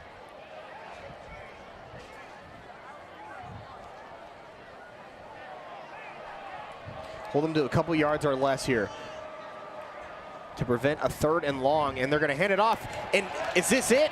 No, he's able to stay on his feet as Huff trying to fight for it. He is just bouncing off tacklers, and then they finally bring him down as he tried to go east to west there. Great job there from Burns. Not able to get in. A great job there, as you said, by Burns to bring up a 3rd down and long.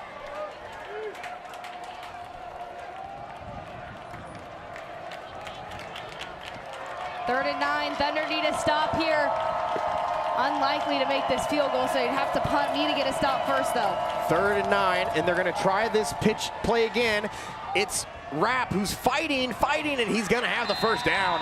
Number 8, Cole Rapp on the quarterback keeper. Good job there from Rapp, sorry. Extending play, just like I said, for Hornback, but Rapp's doing it for his own. team here. Another first down for this Kapaun team. It just seems like first down after first down. And they are chewing some of this clock as well, being a little bit more patient here. And they're going to hand it off to Purvis, and he's going to have a big play upfield. There goes Purvis, staying in bounds. Did he step out of bounds? Yes, he did at the 10-yard line, but another big run there by Purvis. Great job there from Purvis. I mean, that was great agility there. I thought he was going all the way, but he stepped in bounds. Stepped out of bounds, I apologize. A big play here. Purvis again, just taking it outside, and he is fighting and fighting, and he is down at the 1. Yep, just short there at the 1-yard line. And they just continue to go with that outside zone with Purvis, and it has worked beautifully every single time he's gotten the ball. And he's going to come off the field here. And second and goal from the 1, that you don't need to overcomplicate this one, do you, Mary Claire? I think it's just a simple run up the middle. I completely agree with you. Let's give it to Huff in the backfield. Rapp is going to hand it off to Huff, and he is going to have nobody even near him, and he takes it in for the touchdown, and Kapaun snags their first lead of the game, 34-31, and that holding penalty on the previous drive of the Thunder is looming large now, and Kapaun grabbing the lead, but 6:03 left to go here for the Thunder with a chance to go down the field and possibly get a touchdown to win it. Yep, exactly like I just said. They just handed to Huff in the backfield, just wide open, goes to the left side. Nothing the Thunder can fortunately do about that one. The extra point is up, and it is good. So Kapaun grabs a valuable 4-point lead here, 31-35. The Crusaders lead the Thunder on the road. As we mentioned earlier, the road team has dominated this series, and they are looking to keep that trend. The last time these two teams will face off for a while. So before this kickoff, the Catholic Education Foundation provides scholarships to children from low-income families so they can attend a Catholic school in the Archdiocese of Kansas City and Kansas. This school year, CEF will provide over 2,000 scholarships totaling over $5.5 million. All CEF-funded students would not be able to attend Catholic schools without scholarships. CEF is helping to keep many schools open in the Archdiocese of Kansas City and Kansas. To sponsor a student in need, contact the Catholic Education Foundation at cefkc.org. So now this is time for John Hornback, Jake House to have a drive here to get the lead. And there is, again, another short kickoff to set the Thunder up in good field position.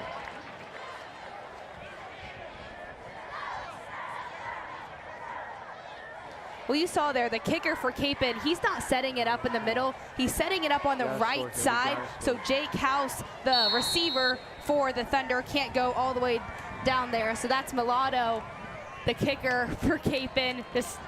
Yeah, Max Maldonado, who with the kickoff there, we've seen that on a couple drives already. Again, going into that win, and he's just setting up good field position here for the Thunder, and they will take it. Hornback is going to hand it off to House, and he's going to spin off a tackler to maybe get back to the line of scrimmage. Number 21, Jake House. This is a crucial drive for the Thunder to come down and get the lead. And the biggest thing about this is you don't want to score too quickly, just because you've seen how this Kapaun offense has responded. But so far, good start for the Kapaun defense there. Absolutely, and this is a 4-point game, so you can't just have a field goal. You need 7 points here.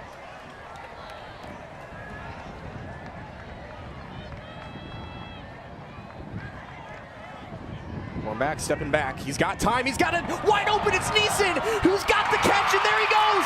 Neeson down the sideline for a second of the game, and the Thunder regain the lead. As I was just saying, you don't want to score too quickly, and John Hornback said, pause, I'm scoring quickly. And the Thunder will take it there regardless, and that's 4 touchdowns. Yep, on the day for John Hornback, and he is having himself a game tonight. And they need a stop by this defense on this next drive, as they are able to go back up by 2, looking to make it a crucial field goal lead here as Stoker comes out for the PAT. Absolutely. Luke Neeson was 7-11 open all day right there. He was wide open. Once he got the ball in his hands, he was running like he was late for a flight. and he got in the back of the end zone for the Thunder and put him up 2. See if Ewing can put him up 1 more. And he made his flight right there as he took the touchdown for his 2nd deep score of the game. This extra point is up, and it is good. So the Thunder regain the lead, 38-35 with 5:12 to go. We'll take another look at the score here. And it was the protection. Hornback stayed in the pocket, and just Neeson all by himself. And the biggest thing, you know, back when I played, I'm talking like 7th grade wide receiver. You know, it was the biggest thing when you're wide open like that. You just want to make sure you catch the ball first, because sometimes you look upfield and before you make the catch and you drop the ball and everybody goes, oh! Yeah. But Neeson right there with another great catch and run there.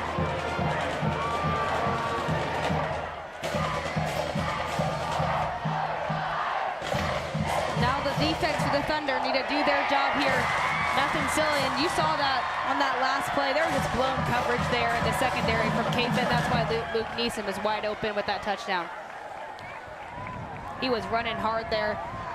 Nothing nigh the linebacker could do about it. If you're Kapaun there, you're kind of like, okay.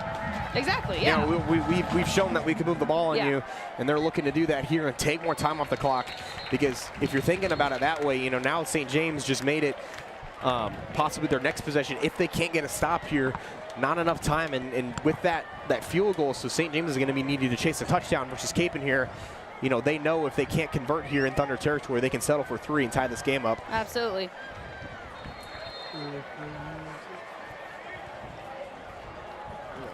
So here we go, Kapaun setting up again, trying to go right back to work where they left off.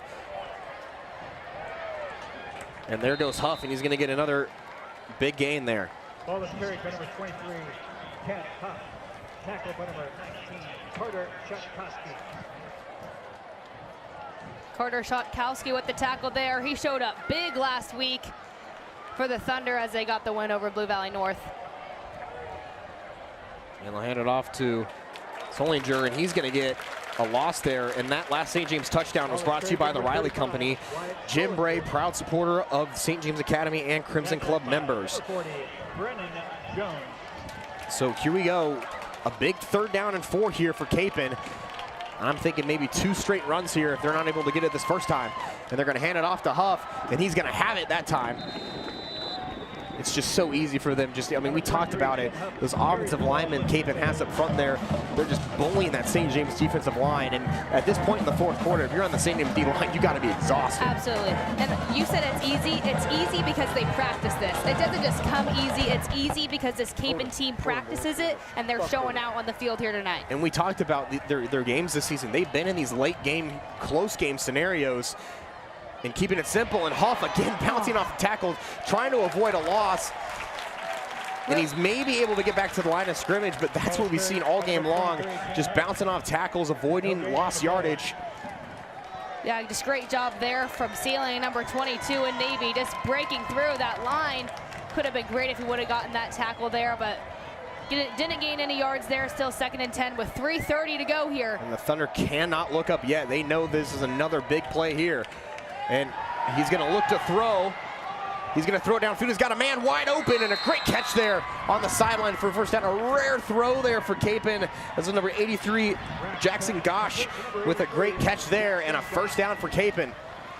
Good job there from Kapaun. I mean, just great job there from Rapp in the backfield, just rolling out, and got Gosh with the first down. And 3:24 on the clock, and that is a critical in this moment. And they're going to hand it off to Solinger, and this time, again, he's going to get stopped with short yardage. So St. James has shown they can stop some of these first down yardage plays, but it's 2nd down is where St. James has been losing this game at on the defensive side of the ball. Absolutely, need to lock in on their coverages right now. I mean, yes, like you said, they're stopping the run game, which is huge. We really wanted to see that at the start of the game, but we've seen that a lot. We've seen them start doing really well in the 4th quarter, but you really need to do that at the start of the game. And they're going to hand it off again to Huff, trying to make a play, and he's going to get some good yardage there to bring up another manageable 3rd down for Kapaun. So not going to overcomplicate it here with 2:40 and counting.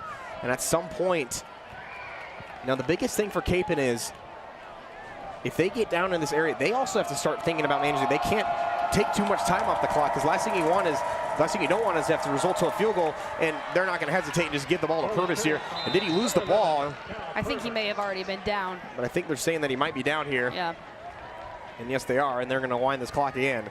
So Purvis down short there with 2:15 and counting. And Purvis is just going to stay in this game right now because he needs to. Who else do you want to have the ball here? And they're going to hand it off. I believe that time that is Pete Keller. Pete Keller having some good carries, good reps here for this Kapaun offense. Yeah, that was Pete Keller on the carry. Correction. That was number 43, Pete Keller. So 2nd and 6, under 2 minutes to go here. And I think Kapaun is hoping for a break here because that you don't want to fall in that you have to kick a field goal scenario. And they're going to keep it with Keller. And again, this is going to be a 3rd down and short here. That clock is still ticking. And if you're St. James, you don't want to have to start spending your timeouts left because this is Kapaun who's got to manage the clock right now. And you can't allow a big play either. 3rd and 3 here. And they're going to hand it off to Purvis. Why not? And he's going to have the 1st down and more. I mean, it's the first time every time they give Purvis the ball. And if you're St. James, this is not a bad place to be at. You just can't allow a big play there, and it looks like Tom Radke's going to call a timeout here to let his defense get rested here, because as I was saying, Kapaun's been letting this clock tick down and expecting to maybe take a shot here. But they're managing this clock, and they're down by 3 because they know they can hold to a field goal. If you're St. James, you're like, please, we don't want you to score a touchdown. So we'll see how Kapaun's going to manage these next 30 yards or so if they want to go for the kill and finish off an amazing game here. But the keys here are no blown coverages in the secondary for the Thunder. Nothing silly can happen, just like you said, Cohen, in the secondary, and can't have Purvis break free for a touchdown as we have already seen earlier tonight. Another close game here for the Thunder, 38-35. 1:25 to go, and the nerves are tight here. A lot of tension in this building. Nobody's left. Kapaun with a long drive coming up, and they're looking to make it a good one home. The Thunder trying to stay undefeated at home and get 5 straight wins.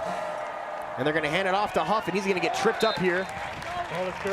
St. James is not going to call a timeout, so Kapaun's got to hurry up here. And Kapaun still has all 3 of their timeouts. They know they have that in their pocket.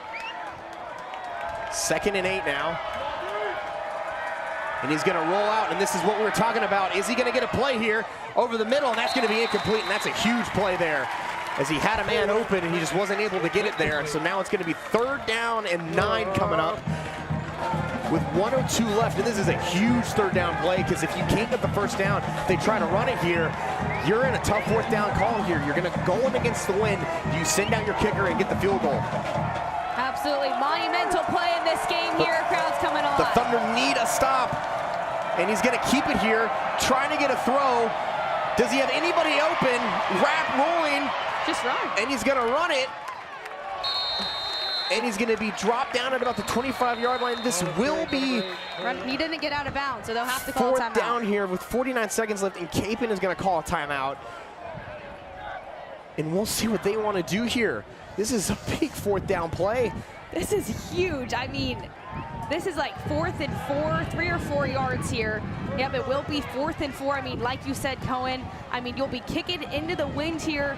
I mean, this is huge because you don't want to go for it and then not get it, and then you're basically done. You're basically done, so that can't happen. But also, field goal, I mean, it would be a tied ball game. It just, I don't know. What do you think they're going to do here? I mean, you've seen them dominate on the ground all game long, and there's no reason.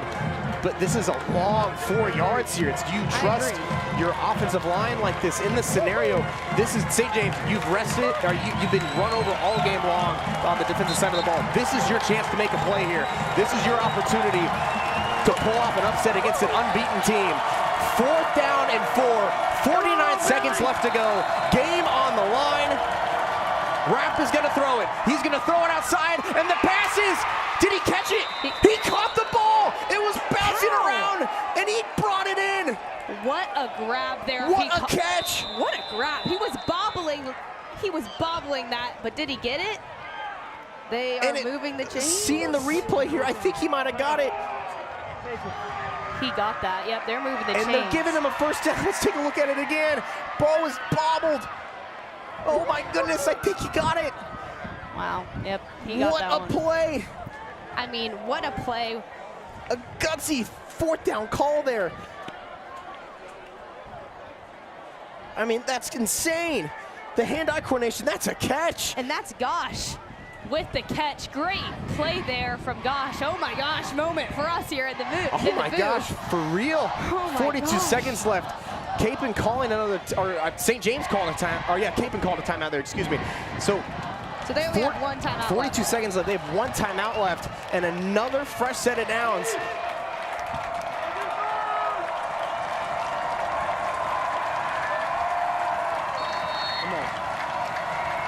Anxious nerves in the stadium. Rapp trying to throw again. He's going to throw it, and this pass is caught, and he's going to be dropped down. That was a catch there made by Rocco Keller. Good job staying on him, Gav. Complete to number 6.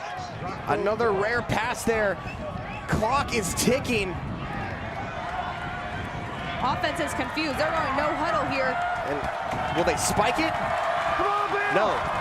They're going to keep it on the ground, and he is not going to get anything here. And this clock is ticking, and Kapaun's going to call their last timeout. Do you send the field goal unit out here? 100% send the field goal unit. No question at all. You've got to send the field goal unit out. I think they'll try to give them one chance to take a shot here with 12 seconds left. I don't know about that. I don't know. Anxious fans in the stadium. I'm anxious. How much do they trust their kicker? I believe it is Max Maldonado for Kapaun if they want to force overtime, but this is a huge play. Because the only reason why I think we should Kapaun should kick it here, because they don't have any more timeouts left, so they're going to have to hurry up to the line of scrimmage and spike it, or they just need to use the sideline. But I think the offense is staying out of the field here. Absolutely, they trust their offense here. And you got to imagine they're just going to try to take a shot here to maybe go for the win and steal one on the road. 3rd and 3, 12 seconds left. Rapp is going to roll out, looking for his players. Does he have a man? He's going to throw it, and it's ball through his hands. He had the win, and it's through his hands with 4 seconds on the clock. That could have just sealed it. It was wide open right He there. was wide open. I believe again it was Keller, and here comes the field goal unit.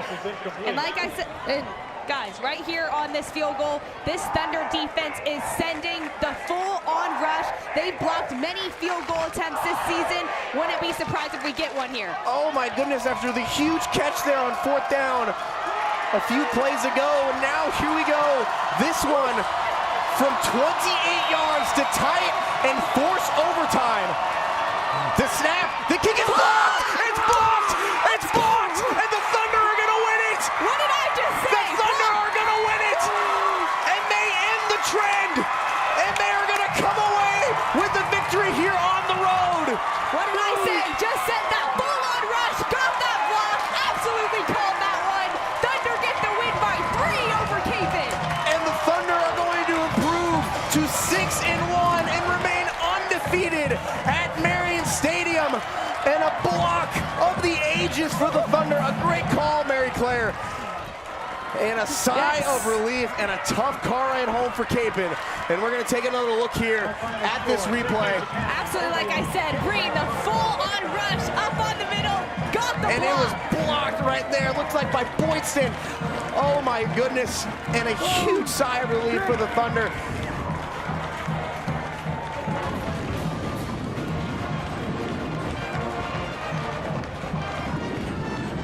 And these Thunder fans are absolutely stunned. And we're going to take another look at that replay. What do we say? Big-time players make big-time plays and big-time moments. And that's Boydston with the block. And the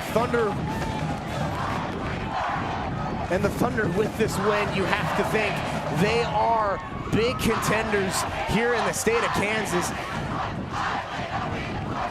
And these fans are absolutely in shock. And the Thunder steal this win at the end. And oh my goodness, what a game we had on tap tonight. And now the Thunder are going to look to close out their season next week against Blue Valley West here at Marion Stadium. What a game, Mary Claire. What a game. That's all I got to say. What a game. All right, Mary Claire, take us through who's today's Shields Offensive Player of the game.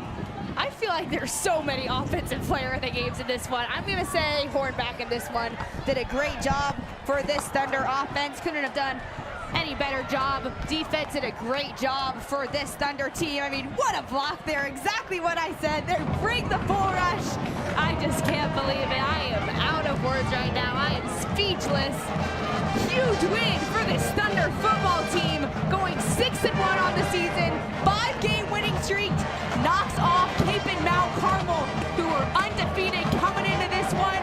No longer, no more. Cohen, who is your Shields Offensive Player of the Year?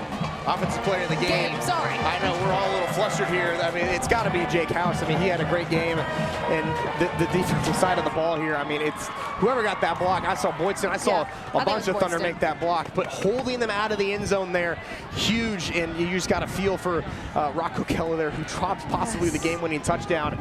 And a huge win here for the Thunder. A lot of emotion obviously being let out right now, and that is just absolutely stunning. And an excellent game, and the Thunder are going to move to 6-1 on the season. Holy cow. Holy cow is right. We're taking a replay at some of our touchdowns here as the Thunder team will run over to the sideline and look to celebrate this win with the student section. And that streak, like you said, is over with Caping. About that one you said earlier. The last time that these teams will face off against each other will be a St. James home win. Their first time playing Caping in their own home stadium. And a huge win for the Thunder here at Marion Stadium. Oh my goodness, Mary Claire, what a game that we got to witness here tonight, as they look to eye Blue Valley West a week from tonight. That game will be here on the Thunder Broadcasting Network.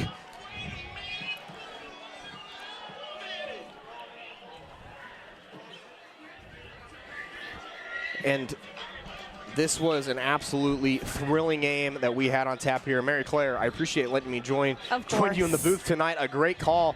And thank all of you guys who tuned in, were able to watch this game. Make sure you like and subscribe. And 100%. stay tuned for more broadcasts here on the Thunder Broadcasting Network, as the Thunder improved to 6-1 and looking for their best finish they've ever had with a win next week against Blue Valley West. As we'd like to thank tonight's sponsors for TBN's broadcast of St. James Academy. We would also like to shout out our production team. On graphics tonight was my man Mitchell McCall. Producing tonight's game was Mr. Rockford. Our tech director tonight was Zach. Our replay engineer was Grant. Our other director was Ben Mickelson. On cameras tonight, Cam 1 was run by Josh. Cam 2 was run by Will. Cam 3 was run by Harry. And Cam 4 was run by the mayor, Juan Pablo himself. And we want to thank all of you. My name is Cohen Merrick, alongside Mary Claire Zacharias. On behalf of our Director of Broadcasting, me, Cohen Merrick, and our Director of Educational Programming, Sam Rockford, we want to thank you for watching TBN, and we bid you a good night. Go Thunder, and God bless.